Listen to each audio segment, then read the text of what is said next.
Hey, what's up, everybody? It is Wednesday, and who better to make you guys wait even longer for Xbox Nation after missing last week? We are back this week with a brand new show, and hey, we've got some fantastic people. You may know a couple of them, pretty interesting folk that have actually done the show a time or two before. Were kind enough to come in and help me out today. I'm going to actually introduce them first. GKB, the governor, welcome, man. What's up? What's up, man? Feels like old times, bro. I get introduced first and shit. I was like, oh, nice. Nice. Absolutely, man. Absolutely. I appreciate you coming in here and helping me out today. So those of you that don't know, Dealer couldn't make it today, but GKB and She-Wolf were nice enough to help me out. So definitely appreciate that. And She-Wolf, what's up? Another Floridian. I still can't believe I'm still second. Like, I still cannot get introduced That's right, first. you second. Like, still not. But as Cade says, you need us. What you saying? You need us? Did you cry? That is a Destiny Did you reference. cry? It is. I was going to say, I'm sure Crap is looking around his shoulders like something happened he's unaware of. Yeah, Destiny. So I get that. But welcome back to the show. I appreciate you coming in and helping us out too. Always good to have you here. I'm pretty sure Crap was like, I'm gonna kill you if you don't come on the show. So I was like, all right. And we've got the man himself, Mooch. He's back as well. Absolutely. Let me tell you something. Absence makes the heart grow fonder, right? I mean, the chat is excited. People are excited. Xbox Nation's back. All last week, everybody's like, what's going on? Is this going to happen? And I'm going to actually, this is something out of one of your books here, Crap.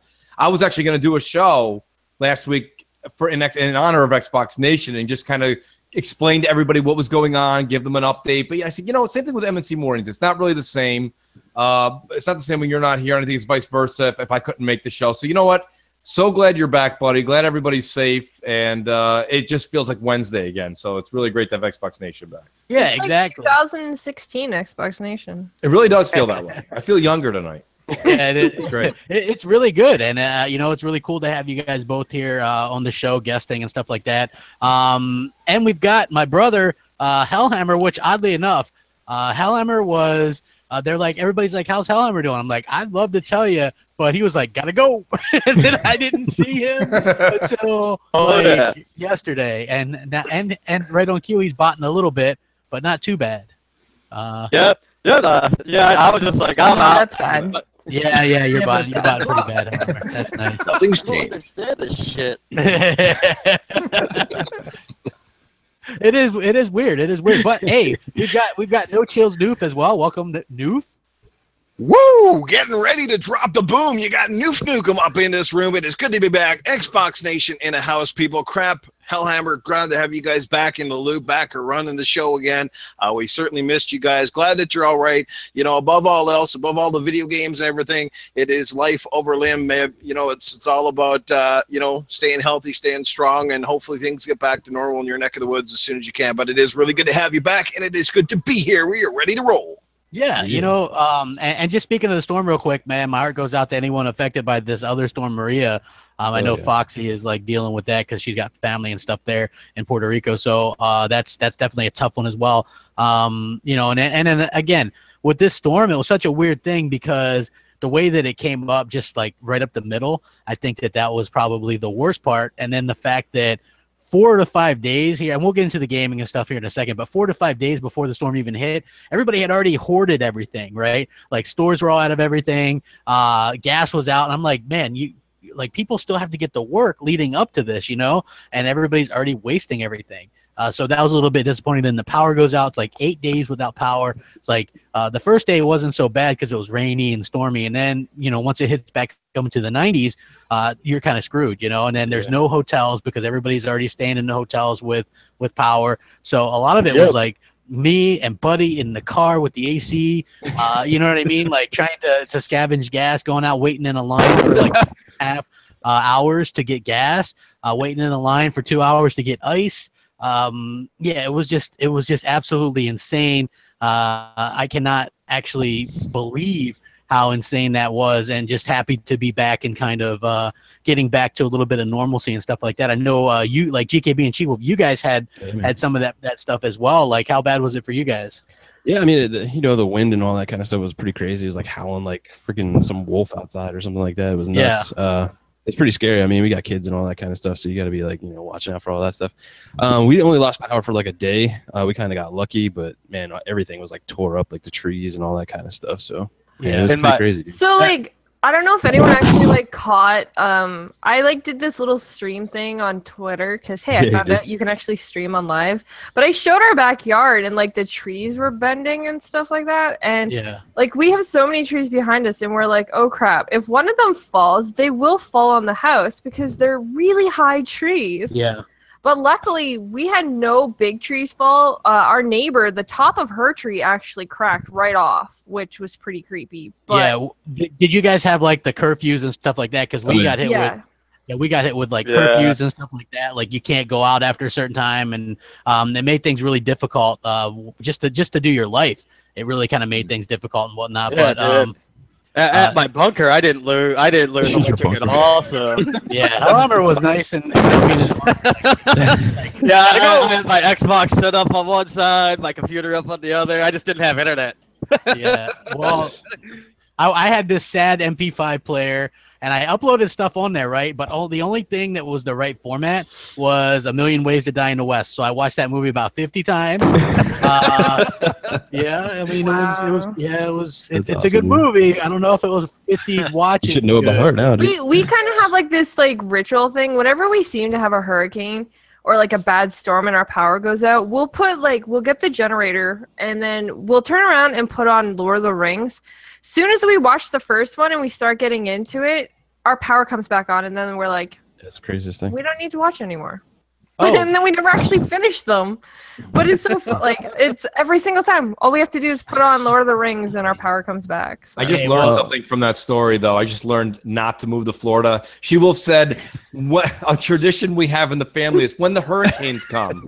Right there, I was like, it's like Santa Claus, bro. It's like every year. The red marker, and there's 50 states here, and I just wiped off Florida. I was like, that's Mooch is always like, dude, he's like, you got to get out of Florida, man. You got First thing I said to him, I'm like, listen, I know shoveling sucks. I get it. It's nice to be warm, but get your asses back up north. I don't even like being warm, to be honest with you. I hate it.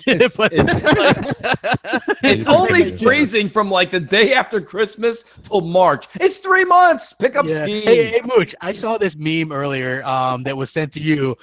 I will jump into the gaming here in 1 second. Sure. It was the one where Eli Manning was in it, and he's like, hey, we've got offensive linemen down here. And it shows Eli trying to go down in there with it. Dude, I just thought that was hilarious, man, because I feel bad for you because, I know you're a Giants fan. And they're Listen, I'm a New York Mets fan. I'm prone to understand what losing is. I'm not used to the Giants being this bad. But my God, they better. I mean, listen, we need an offensive line. We don't have one. Yeah. What are you gonna do? Well, yeah, you would have figured that they would have actually went after an offensive line, right? But no. Welcome to the all new Football Nation here live. Sorry. You know what? I haven't really had a chance to really talk with Mooch about anything much, or really anybody, because just so you guys know, like it takes such a toll, like just the heat and the constant nonsense, lack of food, or you got to eat junky fast food. You just feel bad. So yesterday I slept like 13 hours. I've been trying to get into kind of a routine. It's going to take me a little bit to get acclimated back to. I did get some Forza 7 demo done today, which was finally, that was pretty damn good. But so Crap, how was Butters through the whole thing too? Because dogs usually have a hard time with storms. Butters was riding shotgun with me the entire time. I would switch like at night when it would cool off. I would come back inside and sleep. But then for the most part, we were in the car, so I burned through a lot of gas when I could find it. I would just fill up every time, and then just run the AC, run the. You know what I mean?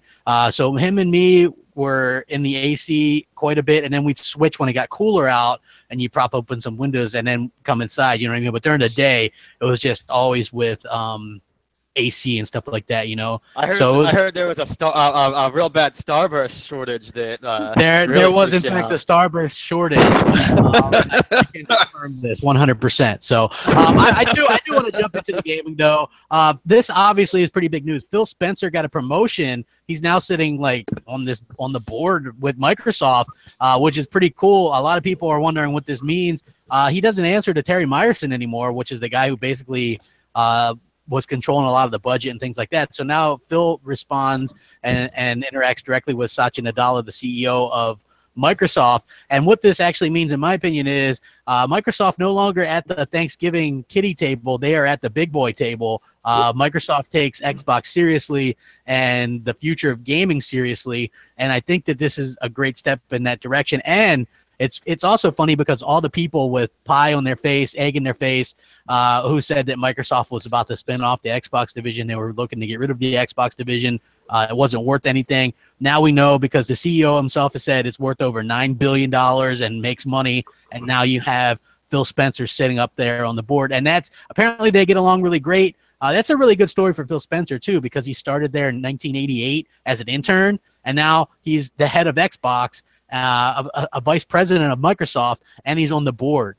You know, fantastic news for the Xbox brand because this means they're probably going to get some more money to spend. They're going to be able to do some more investments. That also means what he suggests actually has a foot now, instead of just simply him suggesting an idea and hoping that it's going to pass through.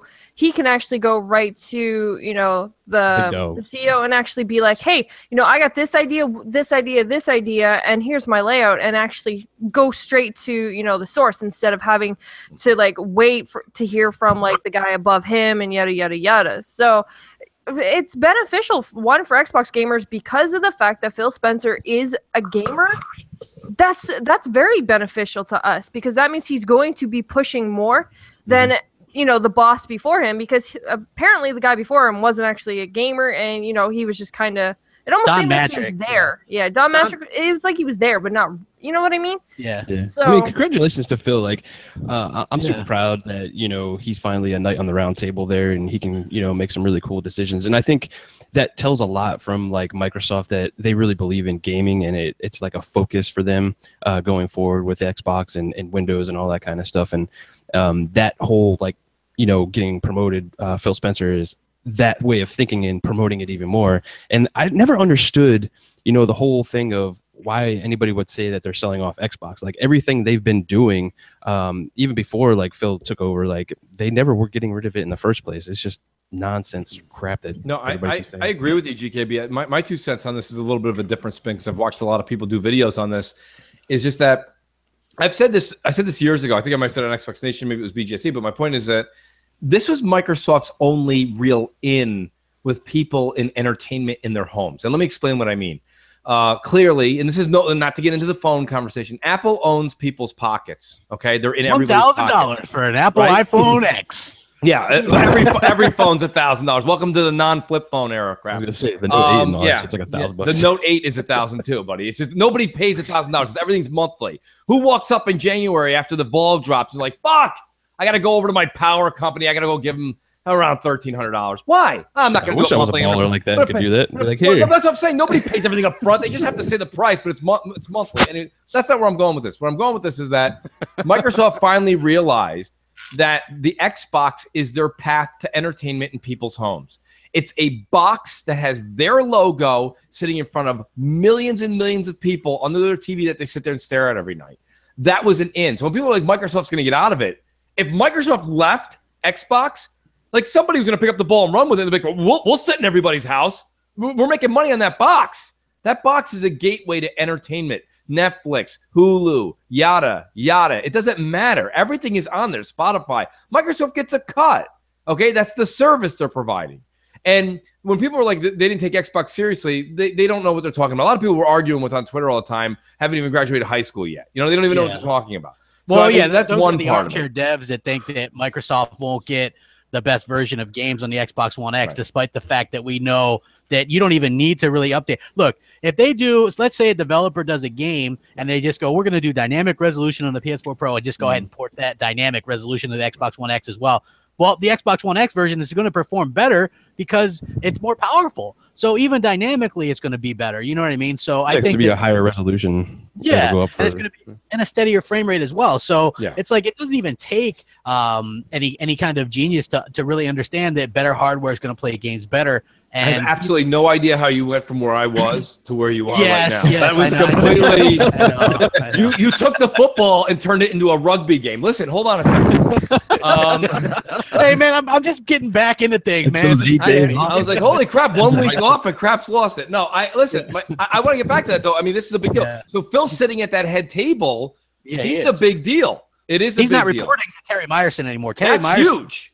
Yeah, who was the guy that was really, in my opinion, holding back Xbox because they really had the budget strings kind of pulled tight. Which, and now, what happened to him? Like, yeah, that's what I want to. Where'd he go? Phil, so like Phil got, obviously, I guess pretty much his job. So then, what happened to him? Were they just kind of like, all right, so we're secretly just kind of? No, I think what happened. Let me reenact it for you, She-Wolf. I think Terry got called in shortly after an MNC Mornings and was like, Terry, listen, we got to talk. Listen, everyone's been talking about it. I just caught the latest MNC Mornings, and they were calling for your head and Shannon's, and we're keeping Shannon. So, wow, you mean they actually got it in their heads that gamers actually want gamer controlling a gaming company? Yeah. Exactly. So this is great. You know what I mean? No, they're bringing us Connective or the Zoo Tycoon game. Hey, they're bringing us. I think Connect Disney Rush or whatever that is too, and Disneyland Adventures. Yeah, so I mean, those are going to be 4K. You guys, we can add those to the list. Chalk that up.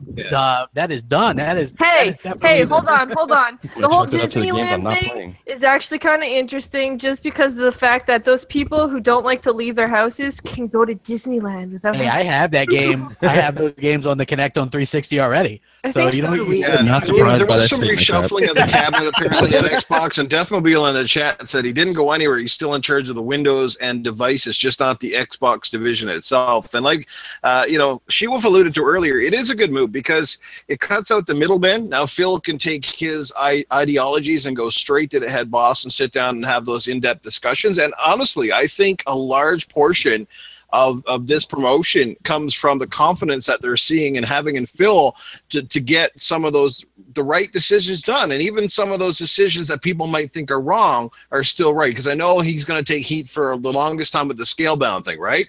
But at the same time, that probably was the right decision at the time. We still don't know the full story. No, it wasn't. But that will never be the right decision. Taking Scalebound away from me will never be the right decision. She really wanted that dude with the beatboxes on his head, like flying around on his dragon, and I didn't care about him. I just wanted the dragon. Yeah, well, listen, like I get it. Like, who knows the story? Like, they could have been milking some money from Microsoft, which could be true. They could have, the game might not have been living up to expectations. Yeah. Everybody was talking about this game, and then the quality might not have been there. I think the quality. Speaking of quality crap, I think what the game looked like to me, it looked a lot like Recore with 4 people in it. It looked like Recore with a dragon. By the way, though, have you played Recore since they got the update?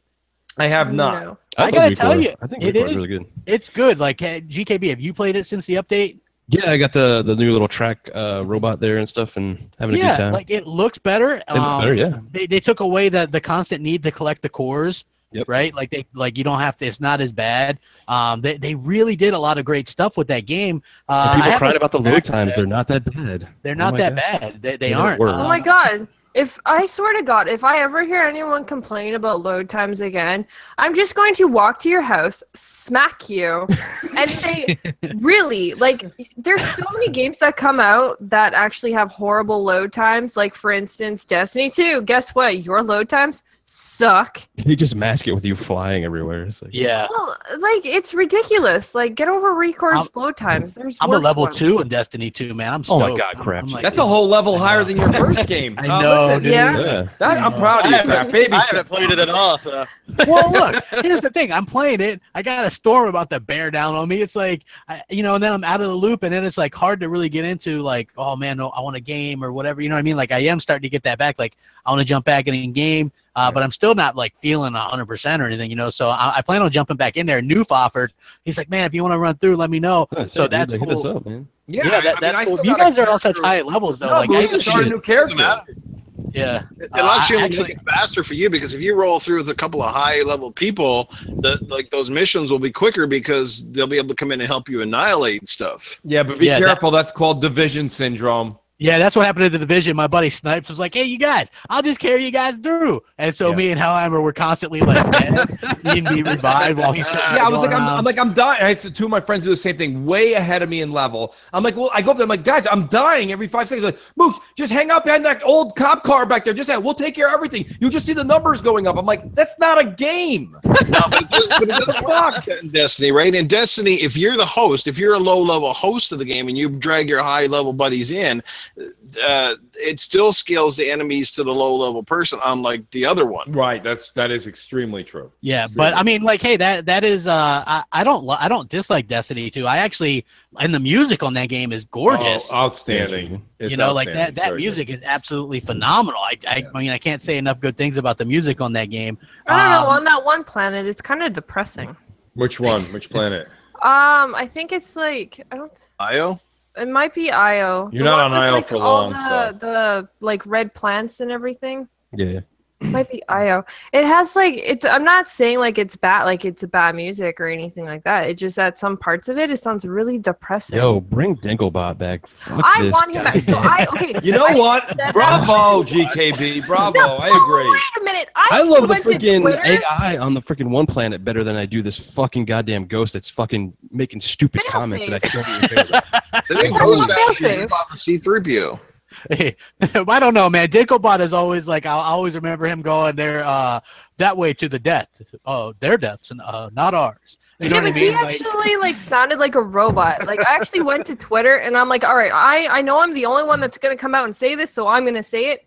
We need him back because Hashtag Nolan unpopular North opinion. sucks. Nolan North I'm sounds not like a fan jester. of Nolan North either in the role, but I just think that Dinklage was like, it was like you handed him a script and he's like, Wizards on the moon.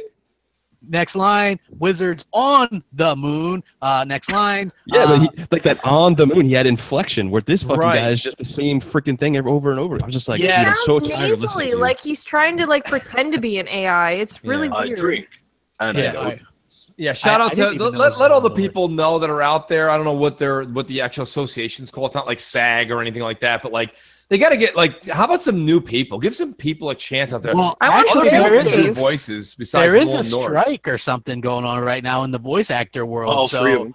yeah, so some of them, like, I guess there's a bit of an issue because with that game, you know, like girls love that game. Life is Strange. Like they had to change the voice actress to one of the characters because the main voice actress is like under contract with the union or whatever, Right. so she can't really perform the whatever. So it's like it's a weird situation with that. But speaking of Destiny 2, Phil Spencer on Twitter kind of alluded to Destiny 2 being patched for the Xbox One Yes, X. finally. Thank you. A lot of people with the hashtag Mooch was right. I've been saying this so much on Twitter. I've been saying this on podcasts. And there's so many of you guys, I'm not going to name you by name. You know who you are, that keep on writing me everything. It's great conversation and banter. It's nothing bad. They're holding out and saying, now that this came out from Phil, I tweeted them. I said, here you go. Here's Phil's tweets. Took a picture of it, sent it to them. And they're like, nope, listen, Mooch. They're like, great job doing what you're doing. I appreciate it. And we don't think you're wrong. But they're like, to be honest with you, we want to hear it from Bungie ourselves. Listen, everybody. You do not need to wait till Bungie comes out and puts a letterhead out. You have Phil Spencer saying they're working daily with Mikey Bungie. Barra too. Mikey Barra came out and said it weeks ago. And now Games Radar, I believe, has a full list that even ICXM put out of all the enhancement 4K HDR games coming to Xbox One X, and Destiny 2 is on it. R.I.P. So- ICXM, by the way. I know. Sad to see. Very sad. Yeah, but like even like to touch base on like Mooch's topic too, like Bungie did come out and say, hey, we are going to be Right. looking into other platforms, but That's we're right. focused on the launch of the launch platforms right now. Like if you read into that, they're just saying like, hey, we got to get this game out, and then after that, we're gonna Makes sense. Yeah. I just wish that, you know, like, if it has something to do with the marketing deals, like, that's really crappy in my opinion. You know, like, and the same thing with Call of Duty, which that looks like it's going to be 100% 4K HDR on Xbox One X as well, because the box art and stuff like that said so. But, you know, a lot of people, these are two. Oh my God, crap. What? The box art said so. Yeah, the box art said so. Like, you know, Robert It says Bowling 4K said on so. it. It means it's gonna be 4K. Exactly. Well, no, here's the thing. It's almost 4K on the PS4 Pro. like it uses dynamic rendering and it does like. I mean, that's fantastic, but almost is not 4K to me. Well, on the PS4 Pro, but I'm saying which would allude to it being 4K. That's what it says on the box anyway. But like those are two of the biggest games of the year. People want to know that those games are going to be, you know, that level of fidelity on the Xbox One X. So to not announce those for so long, I mean, we're close to the launch of those things. We're close to the launch of the Xbox One X. I don't know. Maybe get out there and announce it. You know, just my 2 cents anyway. Like, I don't know. What do you guys think? No? Yeah? I'm crazy? Maybe. I don't know, man. Like when it comes to like 4K and all this other kind of stuff, I think that term is used a lot, really loosely. 4K? It's like, hey, 4K, everything's 4K, and then it turns out to be not really 4K, which is fine. I'm not a resolution guy anyway. I could give 2 shits if it's 4K or not. Right. As long as, you know, I'm buying a $500 console and it's going to give me the benefits that I want, I'm okay with it. Like I don't really care. Yeah, I agree. The native part GKB is a lot less important to me than like the lighting, the effects, exactly. You know, the textures. That's the stuff that I give a shot. I only want it to be more resolution than the PS4 because I'm petty. I'm being honest here, folks. That's fine. That's fine. We put up with 900p is so much worse than 1080p. Right. So for me, but here's the thing: like, regardless if it's 4K or not, it's still going to be better on the Xbox because more power. You're going to have more, you know, bells and whistles. That's just how it's going to be, regardless. Yeah, I mean, you're going to have all the better lighting and texture. Load faster. Yeah, there's so many different things that the X can do besides just this talk of 4K. It's got so much more power in the box. You know, honestly, the 4K thing is actually kind of boring to me, to be honest, right? Because resolution, I mean, Ultra on 1080 looks better than 4K and on high. Yeah, I agree. You're high, Hellhammer. Get out of here. Get out of here. You are extremely high. Like, for me, I am going to be playing Assassin's Creed at 4K 30 over the 1080 60. I'm just saying that right now. Whereas Call of Duty, if that had a 1440 60 and that was like all you could do. Like, if like go and do like I probably Hellhammer could probably show you this. Like go like have them up-res a game and then do super sampling down to 1080p with like Ultra, and you'll be like, holy shit, that actually looks really fucking awesome. Oh, I'm sure it would. I'm sure it would look really good. But like the only game Hellhammer plays on PC though is The Witcher 3. So it's a good game though. I know he's like I'm gonna get the other one when it's updated. I'm gonna get the Game of the Year edition because it's new achievements and I can play through it again and on the Xbox One X. You know, and it's true. It's true. You know what? By the time they patch the Destiny 2 game for the Xbox One X, I won't even give a shit about it because I'll probably be too busy playing Battlefront or Call of Duty. So. Yeah. Hey, you're right. And speaking of Battlefront, that's a good segue. Battlefront 2. Looks like that's going to be 4K, and that might have multiple game modes to choose from. That game's sounding better and better. Yeah, there's definitely not going to be a 30 frames per second mode, but there is going to be probably a lock 60 with some kind of resolution, and then a variable frame rate with the 4K native resolution. Because I had heard that it was 4K native a long time ago. I don't want variable frame rate at all, man. That shit sucks. Yeah, variable frame rate. Yeah, so since that's a shooter, like I said, I would play Assassin's Creed at 4K 30. I don't have a problem with that. With Battlefront, I would play whatever could lock it at 60. Yeah, but Battlefront's like, you know, variable frame rate from like, you know, 40 to 60 and going back and forth, dude. It's going to be a stuttering piece of shit mess. That's why they're going to do multiple modes, from what I understand. Like the 4K native would be variable, whereas probably 14 or 1800p it would be 60. I don't know anybody who would. Why would that even be an option? Because nobody wants to play variable frame rates. Well, maybe people would want to play that on the single player and stuff like that. You know what I mean? Like, no, it's still awful. Like, trust me. Like variable. Well, no, that was the problem with The Witcher 3 at launch, right? Like, I remember it used to stutter, and I was like, it's a smooth game. And some PC dude like captured me saying that and made a video of it. It was like a meme or something. Yeah, and, it's just so, but like it just depends, too, right? Like variable, like. Even variable difference between like anything more than 2 frames is just awful. Like I could notice it instantly. Yeah, it's interesting. Yeah, I'm not for the variable stuff, especially with that, because like when a game like Infamous Second Son or whatever, or one of those had allowed you to either lock it at 30 or do unlocked. I locked it at 30 because when you unlocked it, it was kind of all over the place, and I didn't really like that. So yeah, I could definitely. It feels like shit. It gives me a headache playing shit like that, where the frame jumps up and down like that. Here's the thing with like you know Battlefront and Frostbite and all that kind of stuff. Like they're doing Anthem and all that kind of stuff, and they have a fantastic like checkerboard rendering solution there. Like I think Battlefront 2 would be a perfect candidate for that as well, to go ahead and get us to 4K resolution, but still get those 60 FPS in that gameplay. Like, and that could be an option.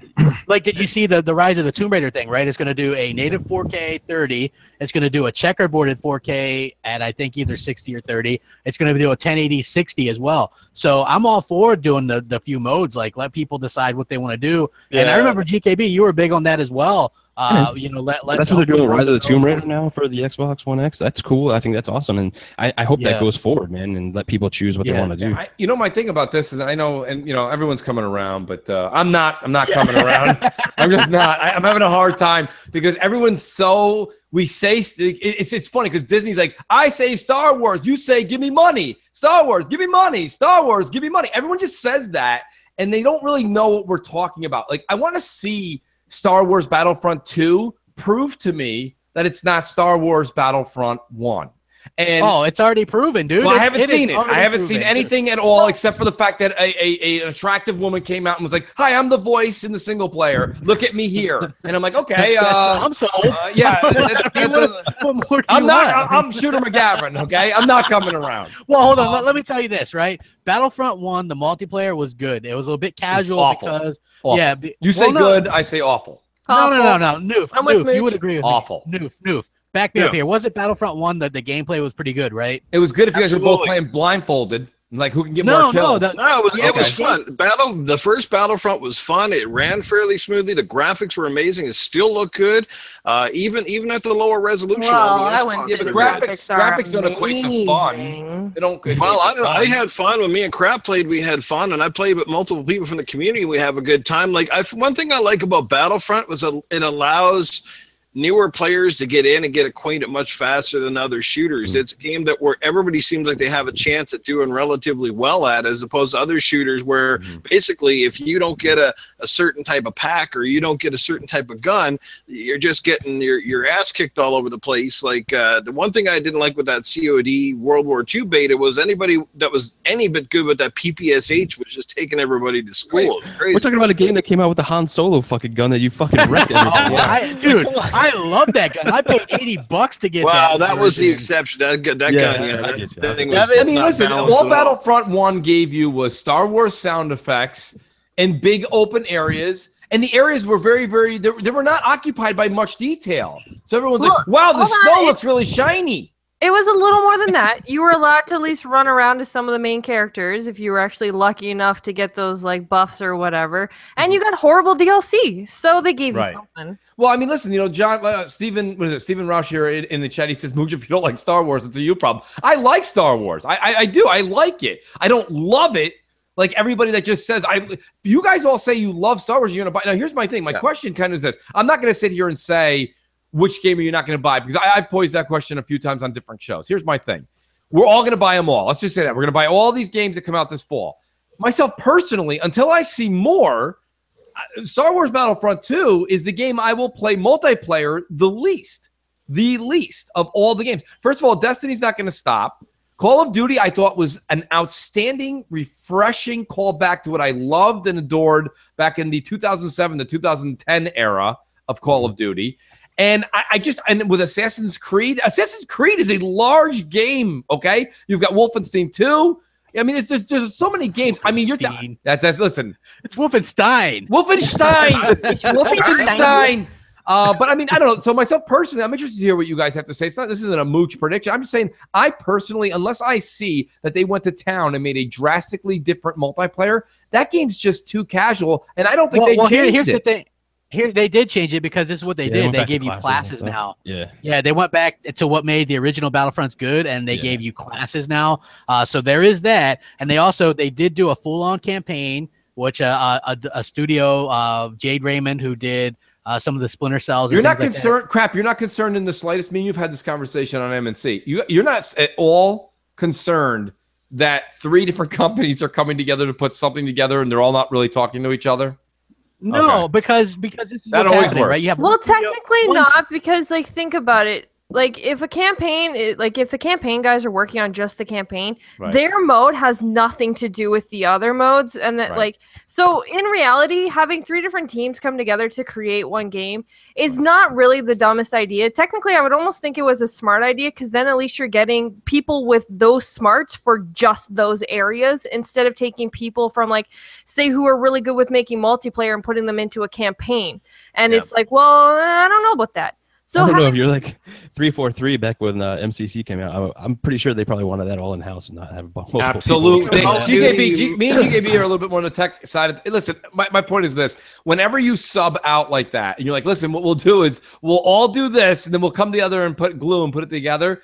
One of those 3 is not like the other. Believe me when I tell you. Hold on. Here's the thing while I'm very optimistic and excited for this game. Because you have a promising studio led by Jade Raymond doing the single player, where that looks phenomenal to me. Like you play as the Empire and that very attractive woman. That looks good. That looks good, right? So you're getting a full-on campaign. So not having that campaign made by the same people doing the multiplayer means that it's going to be probably more than just a 4-hour blast them up. You know, I like that. Then you have a company that does great vehicle-based games do the flying space battles, right? So you're going to have a really good amount like that, and that has nothing to do with the other stuff. So that's going to be great. And then you have a very trusted and good core with what the Battlefront 1 multiplayer was like, and then you're going to expand on that a bit with the classes and new weapons and things like that, and more customizations.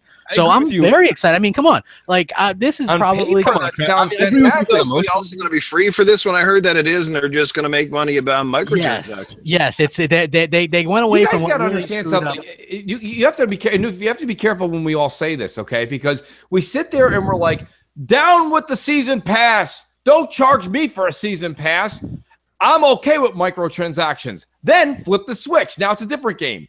No season pass, microtransactions up the ass. Fuck microtransactions. Bring me the season pass. It's like right, everybody keeps really flip-flopping. I depends on the game, though, really. Honestly, and how they I think it depends on the gamer. It depends on the gamer. There's a lot of games that have had DLC come out, and I'm like, no, honestly, the regular campaign is good enough for me. I don't need this. Like Witcher 3. It's going to take me 86 years to finish the regular game. Why do I need blood, sweat, and wine, or whatever they call it? I don't need all that stuff. If you want to go ahead and buy pink condom socks for your lightsaber, I don't freaking care, man. As long as you're getting all the maps and that people aren't segregated in the community, that's the huge thing. The problem, though, segregate the maps. The problem, though, Noof, with that, here's my issue with that. Most people are not going to be playing that game 3 months after it launches, so it doesn't matter when the maps come out. They gave the maps away recently. You see everyone hopping on Battlefront 2 or Battlefront 1? Nobody. That game doesn't have the weight. Listen, you know what it is? It's eye candy. And everybody in the audience that's listening, they're all like, come on, Mooch, it's Star Wars. Still got a hell of a lot more people playing it than Lawbreakers. I can't argue with that. That makes perfect sense. I agree with that. I agree with crap on most of the points there, but the multiplayer, I hope it's not the core team from the first multiplayer because I thought it really did suck. Here's the thing. It's going to be the same. Like I thought the shooting and stuff was fine. I missed the classes. I think they nailed, Star Wars as like it's Star Wars and all that kind of stuff. And Mooch is completely right. Like people are going to buy this just because it's fucking Star Wars. Doesn't mean it's going to have legs or anything like that. Like later on, that still remains to be seen. I'm still getting Battlefront 2 because I didn't get the first one. I never bought that shit. Me too. Because that was just terrible. But you're going to get to try it for free if you have EA access as well. So I mean, that's right. That's right. If you don't have EA access, my biggest worry though when it comes to this game, I understand that Star Wars is very popular. And that's probably one big base that's going to sell it alone is just because of the name. But my biggest worry is everything that we saw is like the most hype.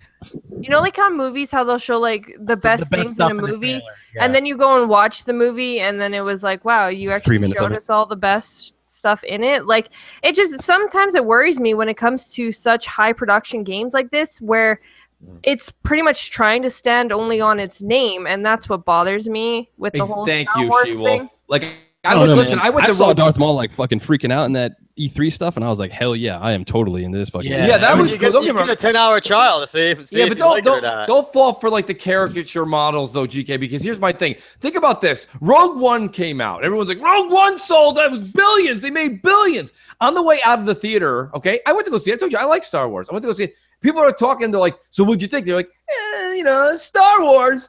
Nobody even fucking ask somebody right now. Ask somebody if they went to see Rogue One. They're gonna say yes. Ask them for 3 sentences on what it's about, and they're like, you know, it was a girl. And they were trying to get this like document that had something to do with the Death Star. It's Star Wars. It's the Dirty Dozen of Star Wars. Yo, it's the fine last 10 minutes of that movie was fucking fucking with Darth Vader. The only part of Rogue One that was worth watching is the 38 seconds Darth Vader was in it. Oh, I like that whole movie, man. I like the whole movie too, man. I thought that was one of the worst things that Star Wars has ever put its name on. Are you serious, Butch? Oh yeah. To be honest with you, I like that more than Episode 7. For the simple fact that Episode 7, even though I extremely 7. like I know. 7's like 4. but it was just 4. You know what I mean? Like so I'm hoping that listen, 7's like 4, and like Gears of War 4 is like Gears of War 1. They're starting over, but you got to say Gears 5 is where you start to critique. The coalition, and it'll be Star Wars 8 is when you start to critique Disney Studios. My point is this, though. Rogue One, listen, that's a whole other conversation. I grew up, and GKB, we're just about the same age. Dude, we grew up watching, 4, 5, and 6. Oh, yeah. Rogue One wouldn't even be a fucking coming attraction between the first 3 we saw. As kids. Listen, that doesn't hold a candle. I mean, that was just like crazy. I mean, it was Forrest Whitaker being like, what? Where? What? Where? What? Come on, stop it. Listen, that was Star Wars. I liked it. I thought it was really good. It was gritty. It was dark. Everybody died in the movie. Great. How many people have can someone tell me what the Rogue One girl's name? What was the star of the show? Anybody know the name? She was that girl. I forgot. Oh, Star Wars! Star Wars! Love it. Nobody knows. Hey, I liked it. You know what I mean? My point being, I was hoping one of you guys actually said her name because I was gonna be like, who's gonna be her for Halloween? No one, because nobody knows who she is. It doesn't matter. Ray. Like it's she's Ray is the new hero. She's right. Urso, of course. I mean, come on. Well, actually, no. She-Wolf makes a good point because they made Ray like the new protagonist, and that's awesome. And that's fine. By making the another female protagonist in this movie, people are like, who? What? It's not Ray. It's not Ray. You know what I mean? It's like, that's all they know. Who you be for Halloween? Not Ray. Oh, they have that Nile 7. It's right over there. Hey, I wanted to be Fat Han Solo with a lightsaber sticking out of my chest. You know what I mean? Like, I think that would have been probably a really good person awesome. To be for. Yeah, you like know, that. Every time I think of like that movie, I just think of the gifts that like were shown around Christmas where like he was like swinging around a freaking candy cane. It's like whenever I think of that movie, that's the first thing that comes to my mind is just seeing the gifts that were shown. We've kind of went off the rails though. This was started off at Battlefront 2, like how great it's going to be, and then Mooch turned it into how Rogue One sucked. Let me just end out by saying, if I had my way to make a Battlefront game, I would have went out and hired as many of those old developers from Pandemic Studios that I could find, and I would have hired all the other guys that did Factor 5 who did Rogue Squadron for GameCube, and I would have had them do the flying part, the Pandemic guys doing the shooting part, and I think we would have had one hell of a game. Yeah, I mean, you could be right there. I think we have one hell of a game anyway. I think it's just got a lot to prove, though. This game's going to get an 85 Metacritic all day. I think it's going to do very well. And one of the positives, they'll say super shiny. Go ahead, Crap. Well, no, look, the game looks great. So I mean, I'm looking forward to it. I want to talk a little bit about this because this is something that cropped up while I had no power, and I was like, this is sort of weird. Max and the Curse of Brotherhood, which was an Xbox exclusive, goes to the PS4. Yeah, like this is weird to me, right? Like people are like, weird. "Oh man, why?" Hold on, I have a like. Why would it be weird to you? Do you know how many like PlayStation? Like, okay, first off, we have to look at the fact that it's an indie title, and with it being an indie title, we have seen in the last like say year a lot of exclusive indie titles to one or the other console. It doesn't even have to just be Xbox. Even PlayStation, they had ones that kind of came over, and they're kind of going back and forth. But I think it's because the indie developers are actually stopping and thinking about, hey, instead of having just a straight up exclusive, to actually branch out and allow other like the. I think it was just contractual. Honestly, I think the contract ran up for exclusivity, and then just like, hey, let's. Well, I think you and Q were both right. Hold on, this game though was made by a company that Microsoft owned, so therefore they own the IP. They own Minecraft. And then they closed down. Yes, I'm a little bit confused by this. Is what happened because Press Play was bought out by Microsoft, right? Then this IP, therefore, is owned by Microsoft. Then Microsoft. That's not necessarily true. Just because they buy the company doesn't mean they buy the IP. That's true. They shut down. They shut down the company And then now, like all this time later, it looks like the game's going to PS4. I don't think it's a big deal. I just think this is a little bit odd situation where actually I thought this was a very good game, especially early on in the Xbox life cycle. I had a lot of fun with it. You know, and they were actually Press Play was working on another game that the fans voted on. Remember? Yeah. And then Microsoft was like, Phil the Axeman Spencer walked in there, is like, you're fired. That's because they didn't make that Viking game that I wanted. Them motherfuckers. Yeah, you know, like they also had like a Banjo Kazooie nuts and bolts type of game or whatever that I thought was coming along pretty good. But yeah, so don't you guys think this is a little bit weird? Not really, honestly. Huh? Only Crapgamer thinks it's weird. Come to Xbox. Like, it just goes back to games seem to be more or less time exclusive instead of actually console exclusive nowadays, especially indie titles, because let's be honest, they only have such a wide, I guess, time on them where they're actually going to be relevant, because they don't have the longevity of like multiplayer or anything like that. They're a story-based game. You play them and then they're done. So that's a good point. most of the time, all the Xbox gamers have already played it. So it's kind of like, what else can we do with that to still make some money and still get the game out there? Especially if, say, by some chance they are possibly bringing a sequel or whatever else like that, their best bet is to go to PlayStation. I would like a sequel even if it's multiplayer, because I like the first game. I thought it was like that Pixar quality kind of game. The using that marker to draw stuff. Yeah, the puzzles weren't too hard for me, which is rare. Usually I'm how's that Ori, bro? How's Ori doing? Dude, Ori will never be beaten by me. I cannot do it. I put it on easy on the definitive mode. I still get slapped around. It's like, yeah, I'm a punk. I don't know what the deal is. I can't. Crap, what the hell are you going to do next Friday? Cuphead's going to destroy. I'm gonna buy Cuphead to support it. I'm gonna play it, get slapped around. He's not gonna beat the first level. That's his plan. Well, think about it, Wade. It's co-op, so he can. I could get Hellhammer to come in there and help me. You know what's gonna happen? My worst fear is I'm gonna try to play that game and I'll be like that journalist who couldn't get out of the tutorial. Like, I'm gonna be like, I'm done. Do a video on that crap. I want to watch that recording. I would. You know what? Hellhammer many times watches me and he goes, "This is gold. You should be recording yourself trying to do this because it's always the funniest stuff." It's like when I play, like there was times I was playing wrestling games or even Sea of Thieves, and Hellhammer's like, "You should be recording this," and I'm like, "I wish you could, but you can't really because it's not allowed." But the wrestling stuff, yeah, will be funny. Hey, we got over 500 watching. Hit the like button. I appreciate it. Everybody coming out here and supporting us, and we're coming back from the storm and stuff like that. So.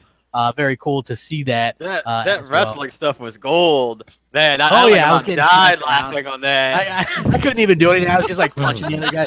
I've got it figured out now, but yeah, back then I didn't have anything figured. It was pretty sad to kind of watch. Hey, here's another thing I wanted to talk about. Did you guys see this Call of Duty World War II PS4 bundle? It is the ugliest thing I've ever seen in my life. Bundle. I thought that Black Ops 3 one was ugly. This thing is hideous. Like terrible. It looks like a 1980s Trapper Keeper. I'm looking it up. It does look. Hey, crap, by the way, it's a bad camo. It looks like they literally gave something to a child and just let them like paint. That's awful camouflage. It is like it is the worst. Like you see that on like fake Prada stuff. Like it's like fake. That's just I have got underwear with shit stains that look more attractive than that console. Come on.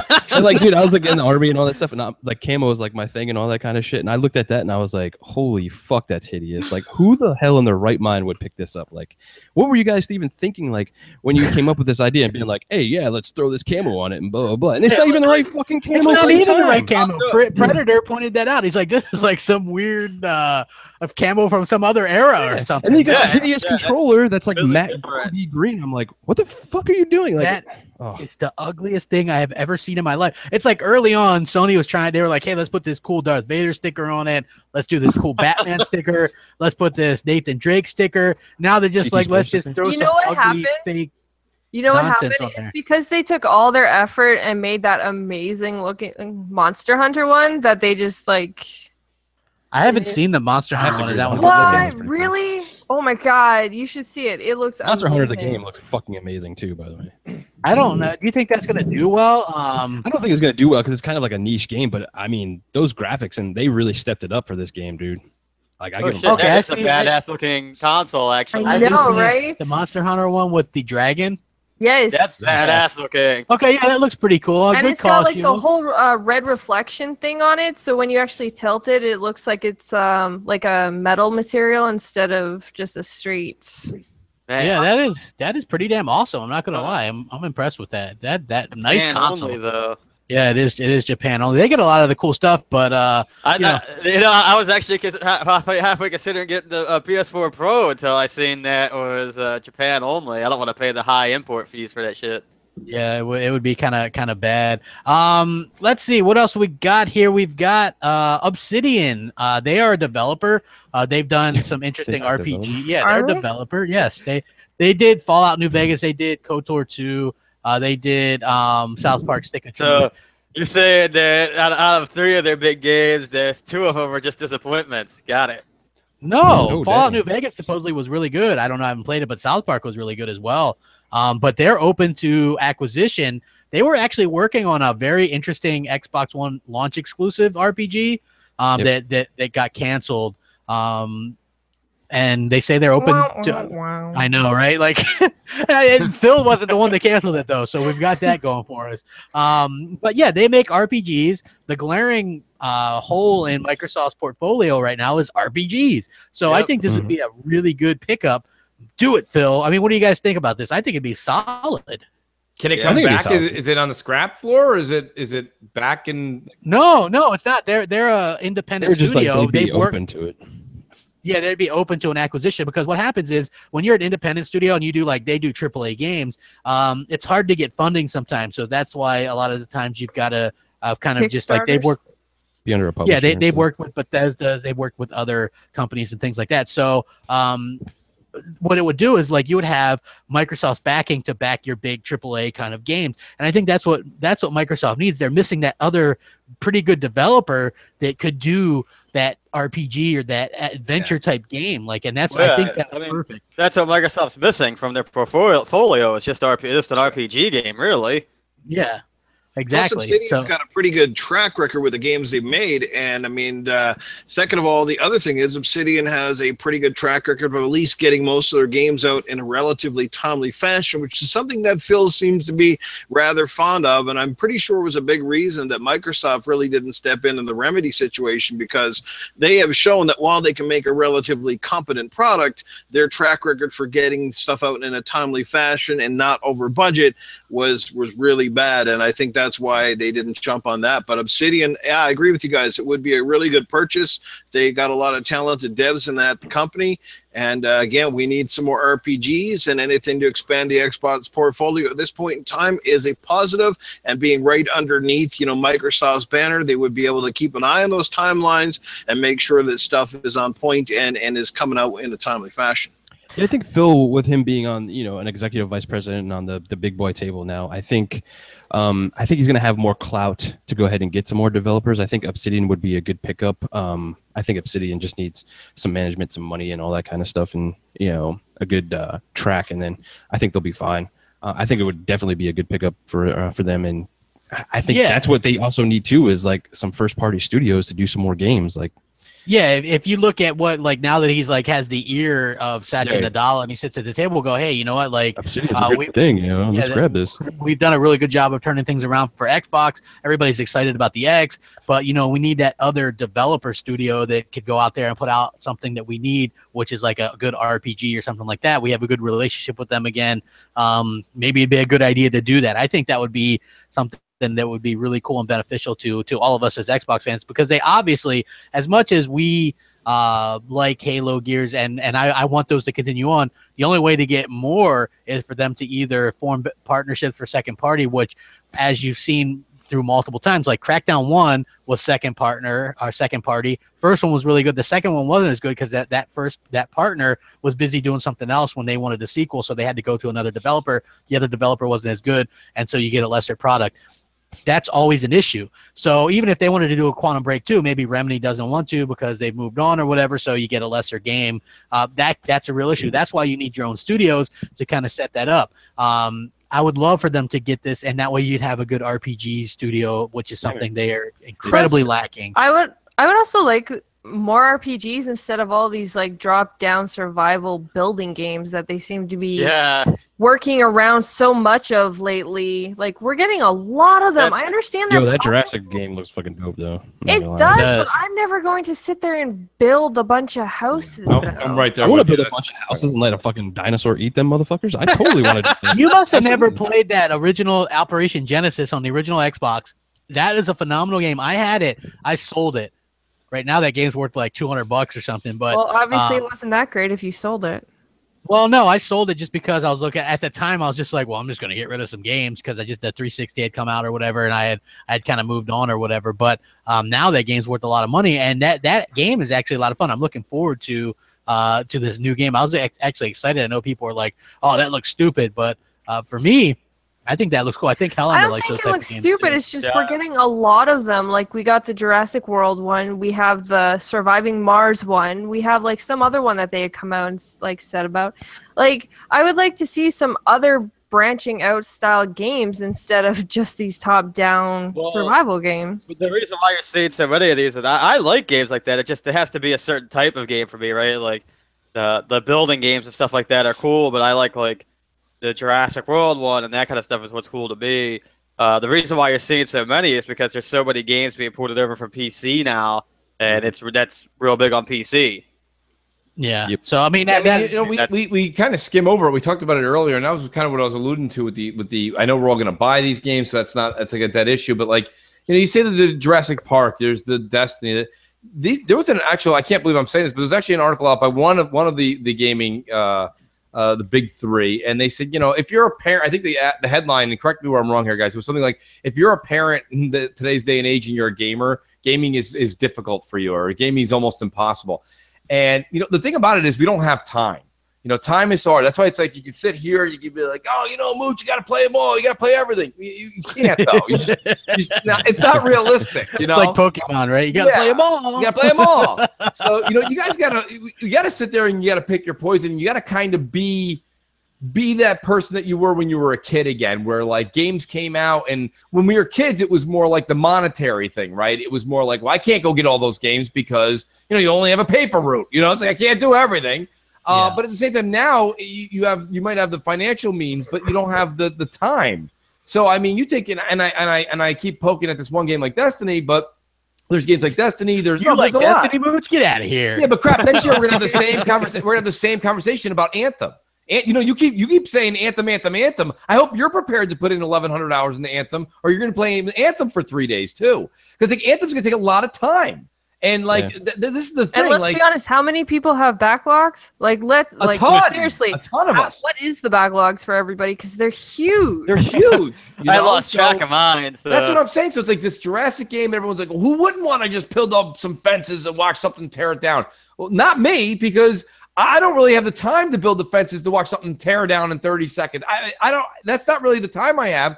And like everyone's like, oh, I'm going to play all these games, and I'm like, well, how can we play them all? I mean. Did somebody hit a scratch off that I'm unaware of? Like, what's happening? Like I don't know what you guys like. So my thing is like, I think Assassin's Creed will definitely pull me in for the single player. I think that you've got, Destiny and you've got Call of Duty. They're going to get me on the multiplayer side of it. And I think the rest is kind of a scramble for maybe the time you take off between Christmas and New Year's. I mean, I don't see where we're all getting this kind of time to play these major games. Like, it's just, or you're not really being fair to yourself, and you're going to end up cheating yourself out of enjoying a game because you're trying to cram 6 major titles into 3 months. I mean, does anybody else see this? Or well, yeah, you have to look at the fact that so you have just in the upcoming months, you have Evil Within 2, you have Wolfenstein, you have South Park's new game, you have Call of Duty, right? It's Wolfenstein. I know. It's Wolfenstein. It's Wolfenstein. If you're American, yes, it's Wolfenstein. Listen. The ST, is it STEIN? It's German. It's spelled the same way for Bernstein. Nobody says Bernstein. No, go to Germany and ask them. They'll look at you like you're an idiot. What about all the Bernsteins that live in this country? What about Ben Stein, right? Yeah, but that's Stein. This is Steen. No, it's Stein. The only Steen I know is Bruce Springsteen. No.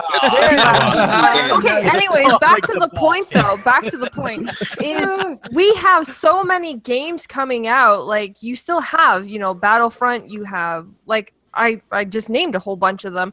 And, you know, even though you think like, oh my God, I'm going to get all these games, I'm going to play all these games, a lot of them still have at least 14 hours of campaign that you still have to beat. And yet you're still working and doing all that stuff. So you have a great point. Where is the time going to come to play all these games? And especially, you know, the Xbox One X is coming out, which means that you're going to have Forza and you're going to have Lucky Tail come out as well. So, and these are platformer games, which are even larger. Like Forza 7 is a huge game. Lucky Tales is supposed to be a huge game. So it's kind of like exactly where are you going to have all these, like this time to buy all these games? I mean, that's why, like, you know, we've been sitting here and I've been in so many different, like, fire teams and hanging out with people and doing the raid. And it's been great on Destiny. This is the stuff I was talking about. Like, it really brings gamers together. I've gamed with some new people that I've never gamed with before. It's been a lot of fun. And, you know, but we were talking about this, you know, and I'm like, you know, easy before you guys pick up the stones and throw them at me. But like, I might pass, not pass inevitably, like indefinitely, pardon me, but I might pass initially on Forza because, like, I mean, I want to play so many games. Yeah, but who wants to turn left for 17 hours? I'd rather play. I mean, I might even pass on the Foxtail, you know, Super Fox. I mean, what am I going to do? Does it make people feel better if I buy it and put it in the closet? Buy it, put it in the closet. All right, guys, I'm going to really enjoy it. It's just to sit in your backlog to say you have it. Yeah, right, like, which I can do later. First off, Forza is not turning left, bro. That's fucking NASCAR, and this is Forza Motorsports, bro. Yeah, I don't know. By the way, good segue into that. I played some of this demo. It does look beautiful. I have to say this, even on the S, this is the best looking race you came out. Okay, like, hold on. I have to point this out because I know GKB is going to talk about this. So he was playing it on the PC at 4K, and then he was playing it on the Xbox One S, and he was like pointing out all the little details about what you could see differently, and I was laughing so hard. That's pretty funny. It still looks good. Yes, I'm not gonna say it's. Yeah, bad. I mean, look, I can't play it in 4K right now, but I'm just saying on the S, I think it looks fantastic. Like these guys did a really good job with this. It's the most intuitive one. Like I got to play it. Like the cars sound great. They handle great. That sounds fantastic. Yeah, like I'm just so surprised. I know Hellheimer probably hasn't got a chance to play it yet. Got a chance to play it. You know, let me ask you this, Crap, because I said this on the console corner yesterday, right? Like when we started talking about Forza, and I was like, you know, it's kind of bittersweet for me because I think we're so spoiled with Forza. Like I get hyped for Forza, and then I get it, and I'm just like, I don't get that hyped feeling from playing the game because it's just, I just know it's going to be perfect anyway. Yeah. So I always get that. So I'm just kind of not really let down, but it's always really good. So they managed to do things like really great. When I was playing that demo today, and I was just like, this is why these guys shouldn't be doing any other games but these racing games, Forza. You know what I mean? Like they're the best at the craft, in my opinion. So I do get excited about Forza, Motorsport, and even Horizon are games that I'll go back throughout the year. So I won't complete that game and like play it straight through like, with some other games, right? I'll play it for probably a good 15, 20 hours at the beginning, and then I'll go back to it here. And you know what I mean? Like, that's how I play racing games. And so it's an in-between game. Like, you play it for those first 10, 12, 15 hours, and then you use that to kill time if you 30, 40 minutes, an hour here or there. See, but I bet you Mooch is sitting there thinking that it's Forza. It's another racing game. And you know what? She-Wolf's kind of right. I mean, I think this one looks head over heels better than any racing game I've ever even seen. So just pay them credit where credit's due. But where She-Wolf's kind of right is here's the other problem I kind of found out. So this game comes out in October for all you diehards. And you're like, I'm getting it on the S. I don't care. I don't care what it looks like on the X. Great. Us that are not diehard are thinking about only getting it maybe for the X. And here's the problem. Like, am I really going to play Forza 7 when on the 7th I have Wolfenstein 2? I have, I have Assassin's Creed. I'm going to have Destiny at 4K. I'm going to have Call of Duty at 4K. I'm going to have Star Wars coming out. Like, Star Wars or Call of Duty comes out like 4 or 5 days after. Like, why am I buying Forza 7? That's the thing. Listen, my problem. Also, are you going to be? Just quick question. Seems one big game that a lot of people haven't actually mentioned tonight, which is Shadow of War. Yeah, that's real. I got news for you. You know what though? Let me tell you. And I know a lot of people you're gonna see people in the vocal minority be like, "Not me, Mooch. I'm camping out." No, listen, I got news for you. Shadow of War is going to get what we all call Sunset Overdrive syndrome. That's going to get bypassed because it's literally going to get smothered by the games we've been talking about for over an hour. Yeah. It's just not going to get the publicity. Because look at even Shadow of Mordor didn't get the honor and respect that it deserved until about 3 weeks ago when it went for sale for $6. I think the precedent from that is going to help this game, though. It could, GKB, but again, I don't think it's going to like do phenomenal, crazy numbers like a COD or anything like that. No, I think no. I think it'll do. I think actually of all the games we mentioned, it'll be dead last. Well, here's the thing though. Shadow of War, right? That game looks really good, but I'm gonna wait to play that on the X. You know, there you go. Well, I'm not gonna buy. You're gonna wait. You're gonna wait till the X when Assassin's Creed comes out, Wolfenstein. Hey, I'm not gonna buy it right away. Battlefront 2. Oh, no, it's point taken. You won. Call off the dogs. Holy shit! Look, you won. Right? You're right. It's not an I won, but you're like I'm gonna wait till the X. You mean you're gonna wait till February? Yes, you're right. I'm gonna wait till next year probably to pick that game up. You're 100% right. That's one that's gonna get pushed. But I am getting Call of Duty. I'm getting Battlefront. I'm getting don't let him fool you. He'll buy it and then just never play it until February. Look, South Park still comes out this year as well. So like I know you. I don't know if you're a big South Park fan, but I'm getting that game. I'm like that's a game. I'm one of those like hardcores that's getting Forza like day one because I'm building a fucking new simulator just to play that fucking game. So. Yeah, what do you mean you're building a new simulator? 400 freaking wheel. You better freaking play with it. You're doing the wheel. You're doing the wheel and stuff. Dude, I do it like whatever. Considering I've been unemployed for quite some time, unfortunately, and I'm hoping to get back to work here sometime soon. But money's been a little bit tighter than I'd hoped to be. So I think a lot of my game choices this winter are going to be very, very limited. So Forza 7 is definitely on my radar because I like the franchise. Plus, I skipped 6 because I just barely had 5, and plus with the Horizon games, I just didn't feel like it was a need to buy the game, and I think that's how I'm going to do it. I'm going to skip every second game because I just don't. I find like racing games are kind of like sports games where basically if you buy it once, you kind of it's virtually the same the next year. There's some minor details and switches, but that's how I'm going to go. But you know, there's a lot of games I'm just going to pass on this year. Yeah, this one, Forza 7, is a lot changed because it does the dynamic weather and stuff like that, which has never happened in Forza. Yeah, I mean, to be honest with you, I'm antsy to pick it up because it is Microsoft's showcase piece, you know? Yeah. And well, what's funny, even on the S, dude, I'm watching it and like the level of detail, because I thought Forza Horizon 3 looks good, and obviously it's an open world racer versus a closed track racer, but they really went all out with the graphics in this game. So I am super excited. So GKB, while I have GKB here, and he's, you know, him and Dealer are big fans of the racing games, and I like to ask them questions because I'll think about this when I'm watching somebody stream it or something like that. So okay, so Forza 7, honest question. When you're playing it, let's say, okay, so you finished your first race. First of all, do you play it on medium or hard each race? Or there isn't? I usually play with like none of the support stuff on or anything like that. Like, okay, so none of the support, so none of the arrows, this and that, the brake assistance, things like that. Well, if it's a new track, I do turn it on initially, like when I'm practicing, just to know where the lines are and stuff like that. But then after that, when I'm in the race, I turn it off. Yeah. Okay, now when you get done, let me ask this question: if you don't finish in the top 3, do you redo the track or do you just continue forward? Redo the track. Okay, so that's what I do. Like all the Horizon. The reason I'm only a third through Horizon is because like if I don't get top 3, like I won't go on. I just won't. Well, you can't really because you need to get top 3 to really progress to get past it. So you don't have to get each one. Not all of them have to be. Yeah, not all of them. But Crapgamer does. Just put on all the assists and lower everything down and play through it like that. Dude, whoa, come on, man! I don't know anybody who does that. I'm but I can tell you this though, like if you guys are like excited for the X and with Forza 7, like I played it on the PC with 4K 60 FPS, you're gonna be fucking blown away because it is phenomenally good. That's it. That's it, GKB. Honestly, like that's exactly what I'm looking forward to, and that's what I kind of want. That's gonna show me this wow factor, and so that's why I think I'm with Noof. I've never bought a Forza except for I bought the Horizons, but I've never bought a motorsport one. And I'm with them on the sports. I mean, I usually buy Madden every 3 years. I bought Madden 18.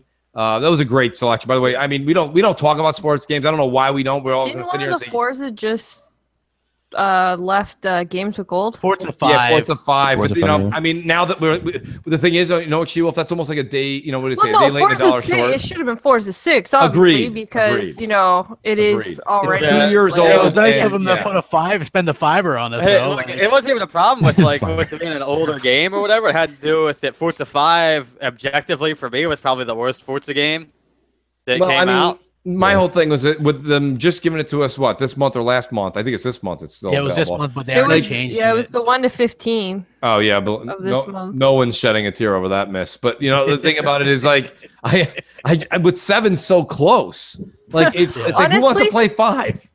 I think, You know though, what? like what Lucha was saying, though, like for a showcase game, Yes. if you're definitely looking for that game that's going to show off the That- power yeah, and stuff of yeah. the X, Absolutely. like definitely pick up Forza, because That's why I can I'm tell buying you, it, just from the probably. PC, and then I went back to the, I gotta see 1S it. and played it, and I was like, wow, that's a night and day difference. Like, Yeah, I gotta it's see pretty it. crazy. I've got to see this. I mean, you know, a lot of people. What is everybody doing? Everyone's either showing their pre-order numbers or they're showing their 4K TVs they picked up. And like myself personally, the only thing I've gotten I had my 4K OLED. I got it a month and a half ago now. And the only thing I've really experienced that's been really cool on it so far has been Gears of War with the HDR popping. Okay, well, Forza Horizon 3 looked good with it. I know, right? but again, I think I explained to the audience enough, and everyone on the panel knows me well enough now that Forza is just not my calling card. The thing is, though, Gotcha. all these games are just going to be on sale within, what, 2 to 3 weeks after release. Right. Majority, yeah. Christmas sales.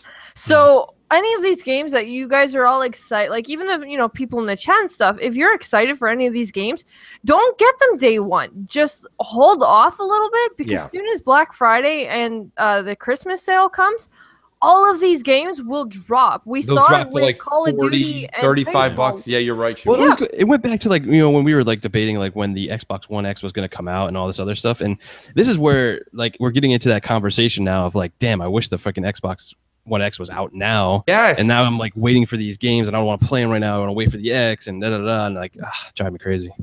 Yeah, Which is kind that's of the funny, biggest oops. because like everybody talks about the whole NPDs and all this kind of stuff, but it's like, well, you guys pretty much screwed yourself by releasing it after all of your major titles that are supposed to like make the X look great, because of the fact a lot of these people are going to be holding off on buying these games because they're going to wait for the X. Like, it doesn't make a lot of sense, which is kind of funny.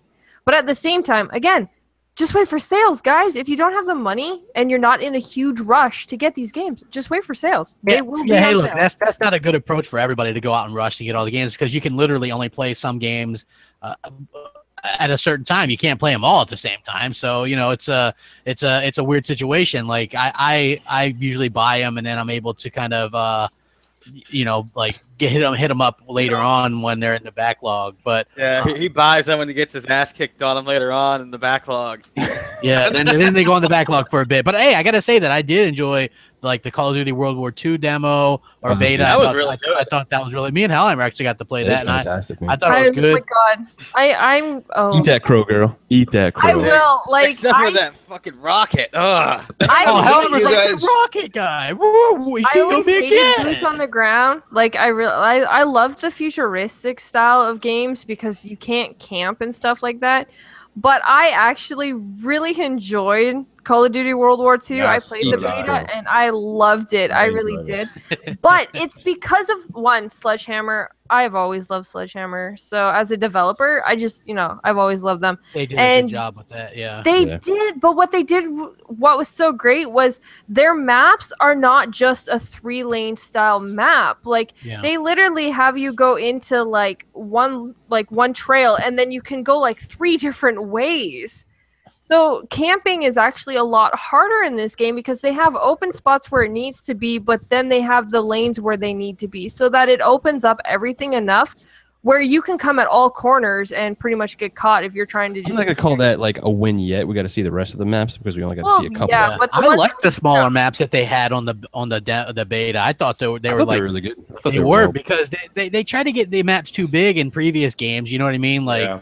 they were really big, and I'm like, this is 6v6. Dude, I had fun, man. We knew if we played. I played a little bit with some of my old school friends that I played with. That like we used to play Call of Duty. Dude, it was a blast, man. We had Yeah. a good time. It felt like Call of Duty. It felt like Call of Duty. It was that fast, in-your-face action. Before you didn't even have time to think. Before you could even complain, all you heard people be like, even when they got mad, like "fucking shot me in the face." Oh wait, I gotta, it was like everybody just went right back into it again, and it was like, wow, like that's what Call of Duty was instead of all this stuff where it's like you're jetpacking. You're like, well, jump over this. See if he's over there. Jump over it. You know, like I don't know. Around spinning in the air. Yeah. Big shout out to Halo Sledgehammer because they came out and said, "Hey, we're going back to the roots," and they definitely did. And you know what? I'm going to make Crap happy. This will be the first Call of Duty game that I will play the campaign, and I'll gladly do it. Yeah, dude, the campaign looks sick. But them zombies, guys. Them zombies. The zombie stuff looks good. If zombies is anything like none of the other zombies, I'll be very happy. Hey, you know, my favorite zombies is Call of the Dead on Black Ops. Like that's the one that I like. That was a good one because I liked the whole, what was that, George Romero, yeah, whatever. George Romero, and they had like Buffy the Vampire on it. Yeah, that was wild. I mean, Buffy the Vampire. This Call of Duty is nice. It's nice to go back to that old style feel. It's nice to actually be able to shoot people in a straight line for a change instead of looking up in the freaking sky every 5 seconds when they're just going to drop on your head. Like, you know what I mean? Like, you know what you get killed by, and some of it is still frustrating, and I'm sure they'll tweak it. I found, you know, some of the beta lag was a little bit disturbing, but for the most part, most of the weapons felt good. You know, and I guess the biggest disappointment, and honestly, they're almost a non-factor, was the multiplayer graphics looked a little, I guess, lackluster for a little better dated, term. I guess. But yeah, I mean, but the war mode was awesome. Yeah, here's the thing. It's like, I don't know. They try to, I guess people, it sounds like damage control, but they, you know, you want the 60 frames, the smooth gameplay on Call of Duty. If they really up that graphic intensity, who knows? You know what I mean? Maybe it'll look better on the X. I'm sure it will. You know, like that's the hope anyway. But for me, the gameplay and stuff is what really matters the most with that. And that to me felt like Call of Duty is back. And I felt like that's kind of what they needed to do. And so I'm really kind of excited about that game, more so than I have been for years. Infinite Warfare had a good campaign. I didn't like the multiplayer. Black Ops 3 was the most awful piece of shit I've ever played. It was like even mind shit that they were doing. Yeah, it was like dropping acid, that campaign. It was like, what's going on? I have no idea what's going on. We just had to play it on. I want the hours of my life back spent playing through that piece of shit campaign. That campaign seemed like they were trying to take like Evil Within and was like, oh my god, that was such a great idea when that game released. Let's do something like that, and then just completely destroyed it. Me and Hellheimer, you had to play the game on a higher difficulty level to even get achievements on it. So yeah, we were retreating through most of the levels that we were playing because we were like those robot guys or whatever it was, you know, you just couldn't really kill. One of those last maps, we retreated all the way back to the beginning of the level. Yeah, we were like, we had to go back further, and he's like, we can't. This is the beginning of the map. So it was like, yeah, it was pretty bad. But I want to jump on this other thing. Fortnite got quote unquote accidental Xbox One versus PS4 crossplay. What is your guys' thoughts on this? Because we've been hearing more and more developers kind of push this idea, and then accidental happens. Do you think this is more of a thing where they tried to get this in the media, get people talking about this and bugging Sony about it? Just what are your thoughts on it? Because I think the option for that, I'm okay with that. I don't know if I would specifically want to just get matched up with them without having a choice, but what's your guys' thoughts on this? Well, first off, Fortnite, you ripped off PUBG horribly, just so you know. Oh my god, here we go. It is a complete ripoff of Everybody's PUBG. gonna rip off PUBG. That game sold like 12 million copies in 7 months. Come on. But it's still really excellent. Okay, so when it comes to this whole crossplay thing, are we absolutely sure that there was no way that it was photoshopped and just somebody decided? Because it's not like any of these companies came out and actually said, hey, yeah, it happened, I'm sorry. No, it was kind of more or less, this happened, somebody created one video out of one chance, and only because there was a space in their name that they assumed that it was actually an Xbox gamer tag and not a PlayStation gamer tag. So, I'm not saying it didn't happen. I'm sure it's possible that it did, but at the same time, do we know that this is actually real and not just a fraud video? They admitted that it was an accident and it was real. I just want to throw out a question too. I think Shewell's questions are valid, and I would like to add another question. Does anyone even give a shit? Besides, besides the PR, like, you know, everyone. It's like, how do I put this? It's like you sound like a gamer saint when you're like, I love crossplay. I think PlayStation and Xbox people should play together all the time. Oh, so Phil Spencer actually came out and said that it happened? Yeah, he said that he heard it happen. Oh, okay. I'm sorry. Oh, no, I did miss that, clearly. I think it happened. My question is, who cares? Like, I think the developers care, like Mooch. Like, I think for like. Yeah, but I don't care about them. Yeah, I know, but like crossplay, like if you think about it, like well, it could potentially like save us some money in the long run too. Like if they can only spin up one server, saves us money. GKB. Well, I mean, like think about it this way: like if they spin up one server and then everybody plays on it from all platforms, they're not spinning up like a shit ton of servers for a bunch of different platforms. You have to have more servers if you have that many more people playing. I mean, it's listen. Here's the thing that's not going to hold water. But my thing is this: I just don't get it, GKB. My whole thing is that what are we excited about? When I turn on Call of Duty World War II this fall on my Xbox, it's got the little planet there. Right? It's going to show the whole little planet Earth, to have all the lights lit up on all the countries, and it's going to say something like 350,000 people actively playing, right? Whatever that number, even if it's accurate, it's not accurate, who cares? And if we had crossplay, it would say what, 525,000? Like, who cares? Who cares? Like, I don't understand this whole thing. Much on Call of Duty, but on, let's say a game starts lagging a little bit with the amount of players, like you were making fun of Battlefront. If you could do crossplay between PS4 and Xbox One, that might kind of reinvigorate things. Much in the way that that's true. Did you see Phil Spencer? Yeah, Phil Spencer kind of commented on backwards compatibility because somebody mentioned that Battlefield 3, I believe, when it went backwards compatible, went from 800 people to over 10,000 people. And so it kind of breathes new life into the games. Well, I think it could potentially do that as long as they do it right as an optional thing. Like I just don't want to be forced. Whose servers are hosting us when it's both PSN? It's usually the third-party servers, right? Which are usually awful. So like we're gonna just I don't know. I guess when you guys all get mad that Halo might go to PC and we'll he's always joke around his Gear's gonna go to PlayStation one day because they're a server. Like don't we like Xbox because it has a superior online?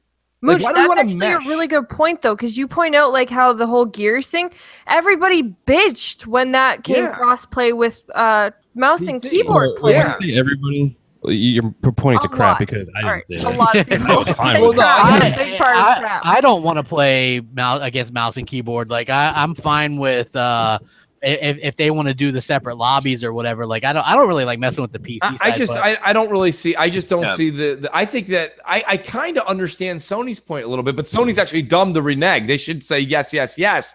But Microsoft is where I'm shocked. They're so lenient on it because I would be like, no, we've actually spent a shit ton of money on Azure servers, and we have the best ongoing net. One of our biggest ploys for you to come and play on our box is we have the best online, and now you're going to experience some shitty, like some of the PlayStation. Like I don't know. I don't think that's going to affect like Xbox or anything like that. Like that's only going to affect PlayStation players. Like that's what I'm saying. Like if you hit the servers, like the server's a different thing from that. But if they're experiencing PSN networks, it's not going to kill Xbox because they're on different set of stuff. So yeah, I don't think that. But personally, I don't care. Like personally, I don't care about the crossplay. Like something that I could, at the end of the day, I really could care less about. Yeah, I don't care. Here's the two simple factors. One, it's bragging rights for the players, and especially the teenage segment that play a lot of shooters. They love to brag about every little kill streak and their kill death ratios and stuff. So I'm sure they would just love it even more if they could brag about killing their buddy down the street if he's on PlayStation or Xbox.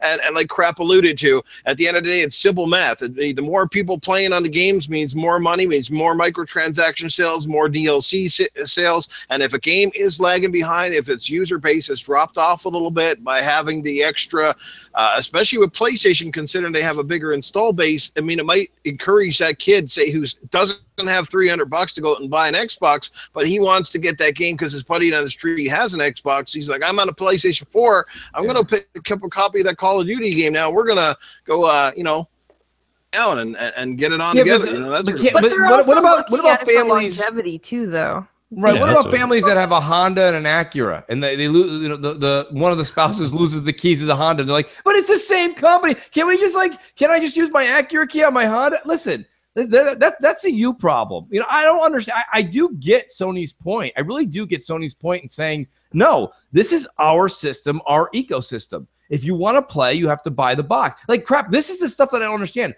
We all say one thing, and then you guys say the other. It's like, if you want your exclusive games, then I want my exclusive network. And I don't understand. You're saying like it's not going to be like exclusive. If you're an Xbox gamer, you're still going to play an Xbox. Well, what this is all coming down to is just you're having a bigger player base, regardless of what platform you're on. It doesn't really matter. No, I'm not really talking about. I shouldn't really put it in terms of Mooch or GKB or the gamer. I'm talking about more of the companies. Wouldn't you want, if you were Sony, Why would you want to merge? Why would you want to? I'm sure Sony does it. It looks better on developer-wise because the developers are actually getting their games to last longer, especially for a shooter. Lawbreakers and Battleborn is officially. You my joke. I was gonna do that joke. She will. Imagine if Lawbreakers had crossplay, it could go from 200 players to 400. Man, that'd be phenomenal for. But look at games like Destiny and all that kind of stuff. Like the nervous boost laugh. That was good though, Grab. That was good. Yeah, but look at games like fucking Destiny and on all that kind of stuff. Like you have so much more players to go ahead and do like stuff and do more clans and all that kind of stuff. Like MMOs is like a good point for that. Like I would definitely want more people. Yeah, MMOs. That's a big point on that. Bot hammer. Yeah, you're bot hammer. But I mean, but GKB, listen, if you want to use games like Fortnite or you want to use games like Lawbreakers, your point is proven, and I'll agree with it. I'll sign off on that. Once you start saying Destiny and Call of Duty, you lose me because there's already 300,000 people playing it. I don't need 380,000. It doesn't mean anything to me. The numbers are relevant. Yeah, so personally, I'd rather just say Xbox is Xbox and Sony. And I'm sorry, you guys know that I don't like the Unity candle and run around like the people do in Redmond. That's just not me. I firmly believe that an exclusive like that, there's ecosystems. You're kind of saying like because I'm on Xbox and I'm playing the same game as somebody else on the same servers, like we're intertwining ecosystems. That's not happening though. We're just playing a game, and like if you're looking at the other side, you don't even know that guy is a PlayStation player or an Xbox player. It doesn't have any bearing on anything. You know what I'm saying? Here's the thing though. In GKB, this is your field, and you know that what you just said is not. Maybe I don't know that's a place that you're right. As a gamer, I don't know. But there's a lot of things that have to go right than just flipping a switch at the Fortnite headquarters. Well, according to there's a lot of things that can go wrong. Guys, that's all you really have to do. They said it's ready to go. They just got to flip a switch. So yeah, like you said, and we all thought voice activation. And when we watched Larry Herb do his, Kinect's going to be great speech, it was going to be awesome, right? Just hand your controller to your partner, and they know it's you. That didn't like the iPhone. Here's they a were question, doing the though. face recognition. Yeah, but that actually did work. But the thing is, like, but my problem though is that like. I just think there's more that can go wrong when they institute crossplay than they're letting on. And I think it's just one of those things that's not ready. I don't think it's ready yet at all. Also, how does it work with chatting? Like when you're in a party with somebody and you're, say, obviously... It'd be in-game chat. Yeah, but would it still work the same for in-game chat with it being on... I mean, it works on PC just fine. Like nobody has any... It's just all in-game. It's fine. Yeah, but it's also PC though. It's also still the one ecosystem people are either using. Bot hammer. You are a Decepticon bot hammer. What's your Decepticon name, bot hammer? That sub. It's interesting. Here's the thing, right? Like I think it'd be good for smaller games. Developers like this though because it gives their games extra legs. Exactly. And maybe Battleborn wouldn't have closed down if. Hey, Battleborn is keeping their servers up though. That game is staying alive. Nobody cares about Battleborn. Well, you guys, don't get me wrong. I know what you're doing. You guys sound like really really great like first aid and like Greenpeace people for gamers. Like you guys are like, we could have kept this alive. It had a heartbeat. Mooch, okay, you also have to realize that everything when it first starts could have a problem or will have a problem.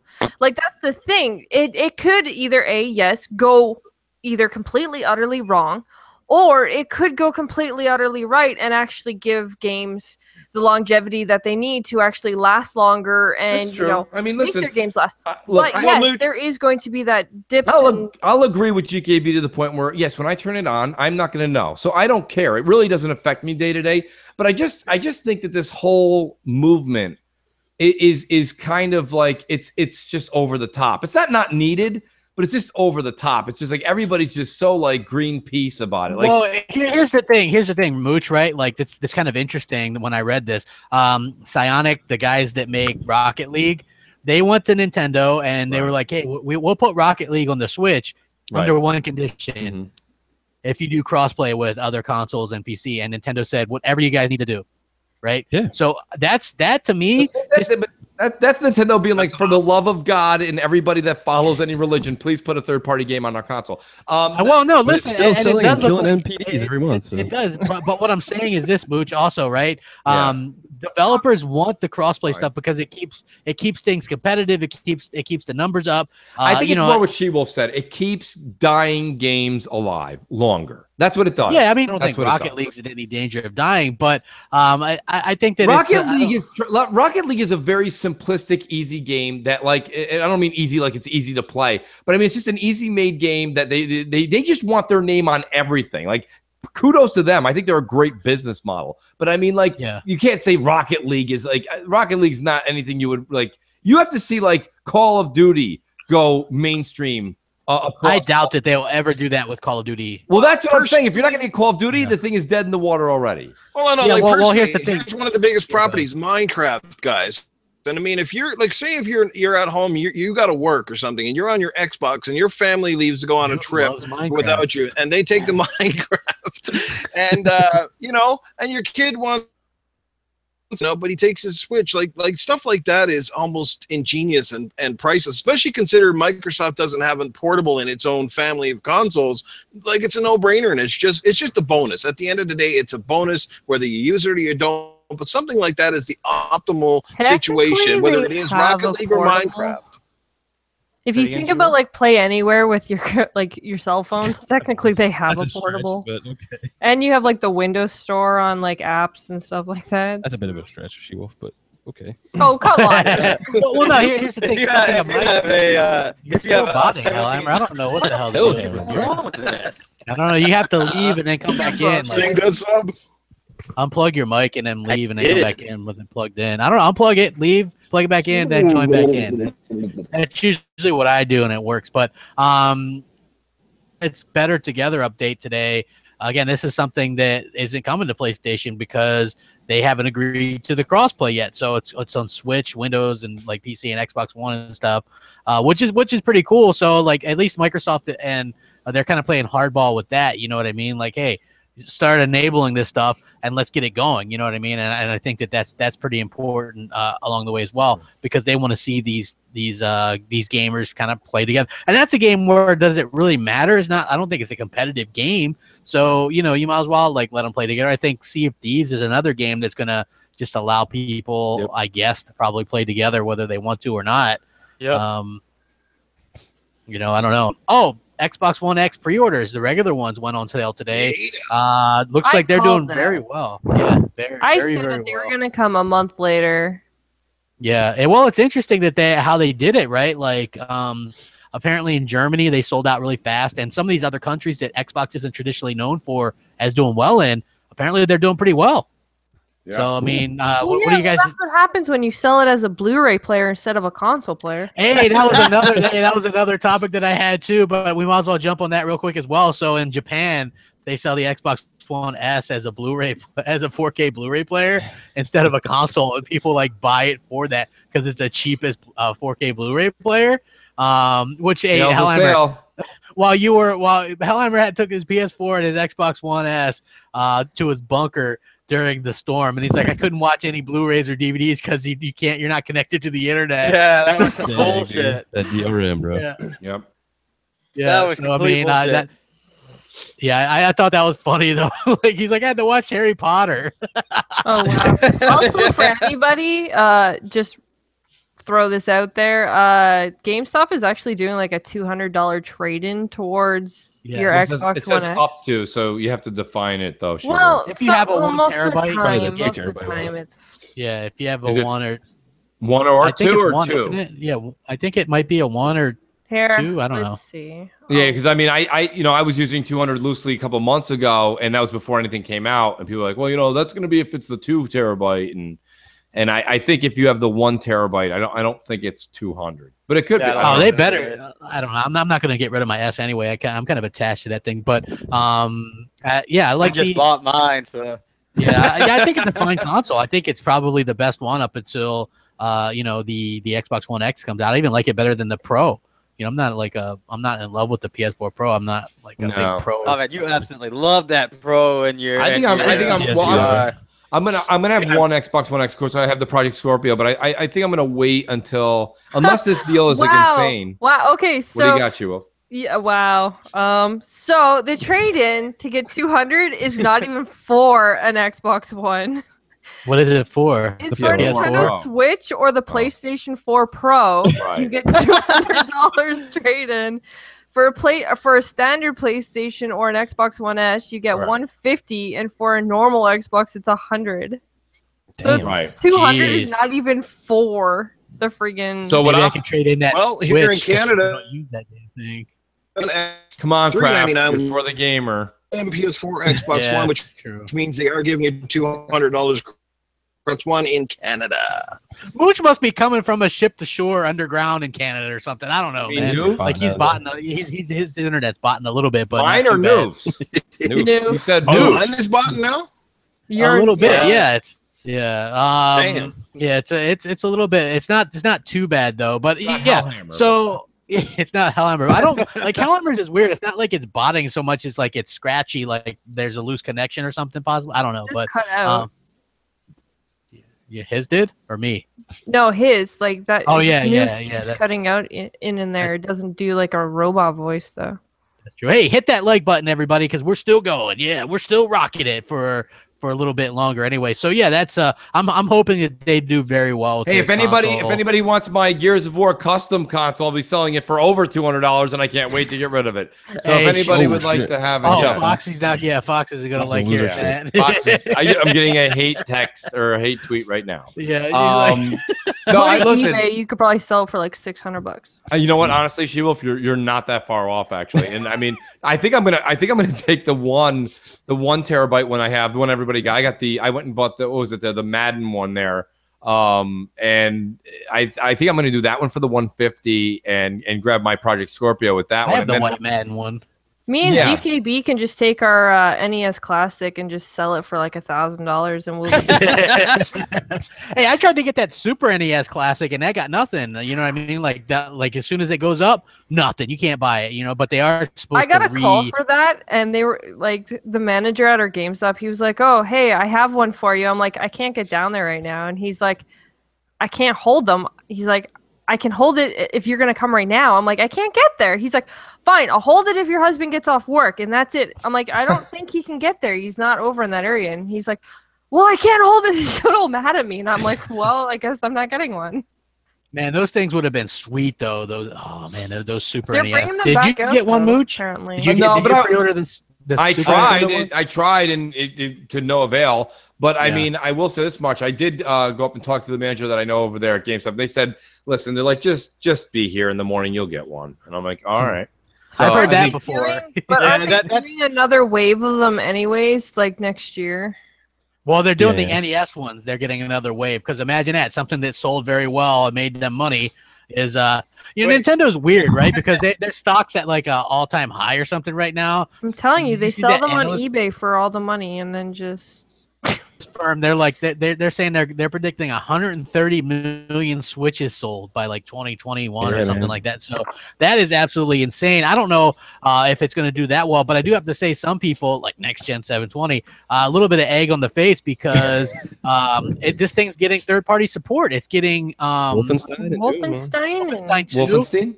Yeah, it's getting Wolfenstein. It's also getting Doom. It's getting Skyrim. It's getting Doom. Listen, like Skyrim's already on every fucking thing, dude. That's hardly third party. I know, but this is a first for Nintendo. Here's my pitch for folks that have that are thinking or you're on the hook about the Switch or thinking about getting rid of it. Like I have the Switch, and in all honesty, I really don't use it a lot. But like anyone who travels for work or anything like that, now that you have games like Doom and Wolfenstein 2 and these other games coming out, like this is what's going to be where you're going to start having some fun with this thing. Okay, I mean, don't get me wrong, I'm a sucker for Mario games. You know, I like certain Nintendo. Mario honestly looks good. Mario is going to be great, but I mean, I can't really say I can't wait to hit the road and then at night like jam out on some Mario. That's not really like I'd be lying. Hey, I tell you what, when the power went out, those 3 hours that my Switch lasted, that was fun. Did that take you a total of 6 hours?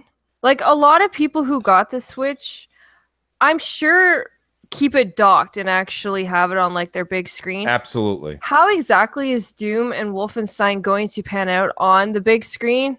Because, like, yes, we all assume that on the Switch itself screen, of course it'll look good because it's such a small screen that, you know, the graphics are being pushed into. But when it goes on to the big, like when it has to actually stretch to the larger screen, what is it going to look like when it comes out? Like that's what I'm really curious about. That Breath of the Wild had, where on the big screen it would sit there, and the frame rate would dip and drop left and right, pretty much. Yeah, I think the people that are going to buy like Doom and Wolfenstein 2 on the Switch is people that don't have an Xbox One or a PS4 or all that other kind of stuff. They just have Switch. Like all 3 people. Because you can go buy an Xbox or a PS4 for $100. Imagine that if they were to port GTA 5 to the Switch. I think that'd be big. That'd be huge. Yeah, because LA Noire is going to the Switch. Yep. Did you say GTA 5 would be amazing if it was on the Switch? That would be. That's what I'm saying. I don't see the big deal, honestly, right? Like nobody's like anybody who's a serious, like it's a very niche market for the people who play this stuff. I mean, the portability wise, yeah, that's cool. But for like most people who own a Switch already own another console for these type of games. Yeah, they're picking up like exclusives, like but it's taking some of our favorite games on the go without, like I said, having disc drives and all that other stuff. The cartridge, where you can download. To be able to play, it's simple, it's easy. Yeah, to be able to play Doom and the game looks like an Xbox One game and it's in my pocket, that's pretty cool, dude. That's a good time. Yeah, I mean, look, I said, it's a pretty niche market though, right? Like a pretty niche market for this. Yeah. I don't know if it really is though. Crazy, dude. Yeah, because there's not a lot of people. A lot of people who already want to play this stuff either have already played these games, so there's no reason to take them with you, right? Like I don't want to play a game I've already beaten 1,000 times before with you, right? Like I wouldn't want to take Skyrim around when I've beaten that game 6 times. Well, some people probably would. Plus, you get to play as Link. Remember, Link. Plus, who cares? Isn't that kind of where the whole movie aspect comes into play? Like you've seen movies tons of times, but then when you actually, you're traveling or doing something, you tend to bring your favorite movies with you because they're. What's Mooch's thing? Like nostalgia is a hell of a drug. We still play fucking Mario 1, Mario 3. Yeah, like if I'm on a flight from like New York to California, which I have to take sometimes, and I do that flight, sometimes even though there's new movies on there, sometimes I'll actually watch an old favorite that they have because I'm like, I know I like this movie. You know what I mean? That's where I'm completely different, right? Like I hate rewatching stuff unless it's a movie that I absolutely like. Hellhammer rewatch. You rewatched Futurama and The Simpsons a million times, dude. That's because I go to sleep to that stuff, and I like to have something to run in the background. And if it's not, something I already know. Can we get the Crap family off the cartoons for a while?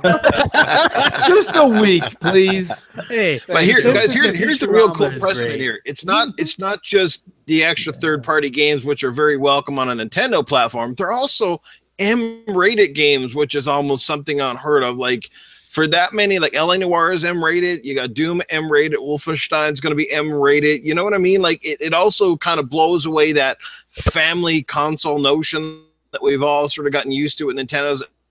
Everything's now third-party devs. It almost sounds like he has really bad Which could you?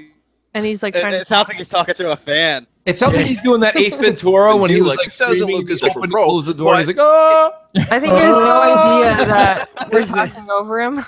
Yeah, his internet must be kind of wonky right now, right, Noof? I don't know. Like, so I guess it's we can't going hear in you, and out Noof. because all right, you're going in and out. You sound like you got the hiccups. Yeah, my internet must have dipped somewhere along the lines. Yeah. So hey, no worries, man. I agree with you, man. It is important that they get the M-rated games. I think that is something that the Nintendo platform has lacked since the Wii U.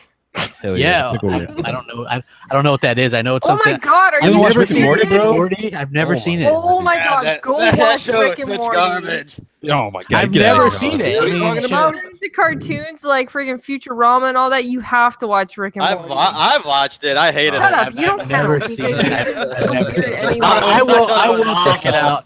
Hey, you know what? I was excited about hearing this. Right, Saints Row the Third goes backwards compatible because I have that on digital, nice. and I've never played it. Me neither, actually. I have so a physical, yeah, so and I love 4. So I'm actually gonna. This is a backwards compatible game. I'm actually gonna play. Nice. Because it does the story achievements. You get a you're gonna put that game in between all the other backlogs you have. You're never gonna play it. Yeah, trust me, it's already done. Not only that, Fable Anniversary is coming to backwards compatibility soon too, according to Phil. So that's that would be one I would actually be interested in playing because I haven't played that anniversary. I already got like 800 or 900 games. What am I gonna do? Play that in the middle of all the other shit I'm in the middle of? Come on, get out of here. Hey, you know what? Like anything can happen. Hey, have you guys seen Cliffy B? He's faltering a little bit with that whole Lawbreakers nonsense, and he's like, "Congratulations, Phil, on your new appointment there, buddy." And he's getting all like, I don't know, like, do you feel bad for the guy? I don't know. I don't feel bad for that dude. Get the hell out of here. Yeah, I don't feel bad for him either. Like, hey, you were the guy that like kind of made fun of and mocked Xbox people. Your game sold like trash because it came out after Overwatch, and you kind of just reap what you sow, man. So yes, Halo 3 and 4 are both coming to backwards compatibility. Karma all the is Halos a bitch. Karma is a bitch. Mm-hmm. So yeah, Cliffy B, man, that Isn't sucks. it kind of funny that this comes out after the whole dispute with like Battleborn and how they're starting to really lackluster in their gameplay and stuff? Like, isn't it kind of funny that it's like he's like, oh my god, I'm starting to realize that I am going to be destroyed. My game is going to fail, and now I have to go kiss ass because that's got to be a rough situation. Although I don't really feel bad for the guy, but like I said, like your game is completely tanked. He doesn't. This is the thing. He had a couple things going against him. First of all, no Xbox, and he kind of put down the Xbox people. Second, he did no physical release. Like, believe it or not, there's a lot of people like Noof that buy physical only. So that limits your 50% of your audience right there as well. So, this guy has made some questionable decisions, to say the least. I'm not saying that the game's bad or terrible, but I'm just thinking that, he's made some mistakes along the way and that he should probably rectify that in the future, because obviously Lawbreakers has no future. Honestly, though, the thing about Lawbreakers is, okay, so I played it on PC during the beta and stuff like that. The game is nice, it is, but when you have a game like Overwatch and with it having the Blizzard backing behind it, no game that comes out is going to be able to compete with this game alone. And that's where Battleborn and Lawbreakers, Paladin, and even Gigantic, they all came out with that like fun, bubbly kind of characters like Overwatch did and tried to compete with that fan base, because obviously they couldn't do the other shooters that Call of Duty and, Titanfall and Battlefield do. So they had to try the other route, and Blizzard just has too big of a hold over that style of gameplay that they just wouldn't be able to compare regardless. Here's the thing, like, everybody's being real PC about this shit. Look, Cliffy B was an asshole back at Epic when he was doing Gears. He's still an asshole now. Yep. He fucking made Lawbreakers. It tanked, and he's trying to be like, oh, look at me. I'm just a fucking bad guy. Blah, blah, blah, blah, blah. He gets people back into his game. That's literally all he's fucking doing. And then the next game, he's going to do the same thing. He's going to be like, fuck you, and da-da-da-da-da, and then he's going to be back in the same. That's just we'll get people back every time. You know what will happen when they get his people back into his game? When he releases that shit as free to play eventually. That's the next step, right? Like Battleborn. It's going to be... Cliffy B knew his game was going to tank anyway when it was just PC. That's why he went to PS4 and tried to get that money and everything else. That's what he was doing. He knew it. Yeah. So, I mean, yeah, I agree 100%. And I think that's one of those things where you reap what you sow a bit. And Cliffy, hey, so sorry, so sad. But Xbox One X is definitely going to be doing really well. Did you see, this is the last topic, Phil Spencer says that PUBG is going to be big on the Xbox One, and he compared it to Minecraft, which I thought was interesting because we did that the other week. Remember, Mooch? That's right. Just what are you guys' thoughts on this? You think it's going to be pretty big on Xbox as well? Okay, so I'm just going to quickly add my thoughts on this one. When it comes to games like PUBG, yes, it is a really fun game, and yes, it is one of those kind of games that you can just kind of drop and then say, go do something else and then come back to. It is it is something you can do. However, when it comes to the consoles, I find a lot of us gamers, or at least a lot of the gamers I know, so don't think I'm talking about everybody, but a lot of the gamers I know, they just buy the next big thing that's coming out. It's not like it's a game that they stay constantly to one specific game. And so I think it'll do good. It's an amazing game, and it's going to definitely have legs to stand on. But is it going to outdo Minecraft? No. Yeah, well, I mean, he's just like the level of insanity around it. You know what I mean? I think it's, you know what it is. I don't think it'll beat Minecraft numbers, but it's got legs. It's going to be around for a very long time. Like 12 million copies. I mean, let's think about it. Crap, it's a game you pick up, you play it, and when you're done, and there's no remorse. Like right now, right? Like there's people writing me like they're like, I'm not sure if I'm gonna be able to play Destiny tonight. Don't go too far ahead. You know what I mean? Like that's not the way it is in PUBG. PUBG is like, hey, I'm not gonna play for a week. Who cares? Yeah, it's like it doesn't matter. When it comes to PUBG, you don't actually level. You can get gear, yes, when you like get coins and stuff, but your character itself doesn't actually level. When you drop out of that plane, you are all back to square one. So you never have to do really any major hard work to keep a character up. You literally all start at the same. You all drop. Once you're dead, it's over, and that's it. Right. I think PUBG is going to do well when it comes out on the X. I think it's still going to continue to do well for a little bit longer until we start seeing the Me Too's games come out with PUBG elements in them, and then the market's going to be oversaturated, and I think it's going to taper off at that point. I don't think it's going to be like super crazy for a super long time, but we'll see. Yeah, I agree. You know what I think it's gonna? I think it's big. I think it depends on console if that's something that people are going to really be into. If I've heard you say that it's not really something that you're interested in. I've watched it numerous times. I watched multiple streamers, including She-Wolf and Mikey Barra and some of the top players over on Mixer. And I don't know. I'm just not buying it. I mean, it looks kind of cool, but it's something I might give a try to, but it's just not floating my boat. It's not something that I'm like, yeah, I got to get PUBG. I mean, if the price is right and a lot of my friends get it, maybe it'll be a Destiny scenario. Like a lot of people, you just kind of end up jumping on it eventually, but it's just not right up there on my radar. But I think it's going to be a huge hit for Microsoft. I think it's going to do well on the Xbox platform. I can see it, selling a few million copies within the first couple of months, and I think it will definitely have legs on the console as well. Yeah, I agree. What about you, Hal, or anything? I mean, PUBG looks good. Otherwise, I mean, I don't think it's going to last for very long. Interesting. I think it's going to be huge. I think it's going to sell 3 million on Xbox this year alone. I mean, the thing is I think it'll sell really good up front, but it's going to slowly die out. It's one of those games where people are like, oh my God, it's so good. And then, but it keeps growing. Then you're also going to have Anthem come out next year, and we have no idea what that game is going to bring and what it's going to offer. Again, PUBG, see, this is where it all comes back to. Like, I've played a lot of PUBG, and I played it alone, and I've played it with friends. One, I enjoy it more when I actually have a group of friends to play with, not really so much by myself. But overall, when it comes to PUBG, again, this is one of those games where it will just be one of those nights that you, like, your friends are like, oh, hey, let's just go see if we can shoot people and get a chicken dinner. And you all jump in, you play a couple rounds, and then you're done. Like, in that aspect of it, it will definitely have the longevity to that. But will it be like one of those games that everybody's always like, oh my God, we all have to go? No, I don't see that part of it happening. Yeah. That's interesting take. And hey, you could be right. I'm interested to see how well it does, because a lot of people now are like, it's the Xbox One secret weapon. You know what I mean? Like, is it? I don't know. Maybe. Could be. They need something, right? Super Lucky Tail. But that's the same thing that happened with Titanfall until everyone started coming out with futuristic games, and now everybody's like, oh yeah. Yeah, well, you can see everybody's doing that, like that style. Even Fortnite with their whole battle royale thing. Well, yeah, it's PUBG. I think it's Fortnite version to Xbox and stuff. I think it's beneficial for PUBG because they're going to get Microsoft money and stuff and continue to develop and make this game better. But I don't know if it's going to be like that crazy game that everybody's going to be playing for 20 years from now or whatever.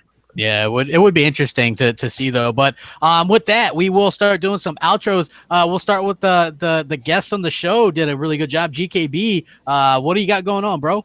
What's up, man? Super busy with work, the hurricane and all that kind of stuff. IT is slammed right now. So I'm doing a lot of that. I'll be on the console corner. She was doing a bunch of things with streaming and all that she could talk about.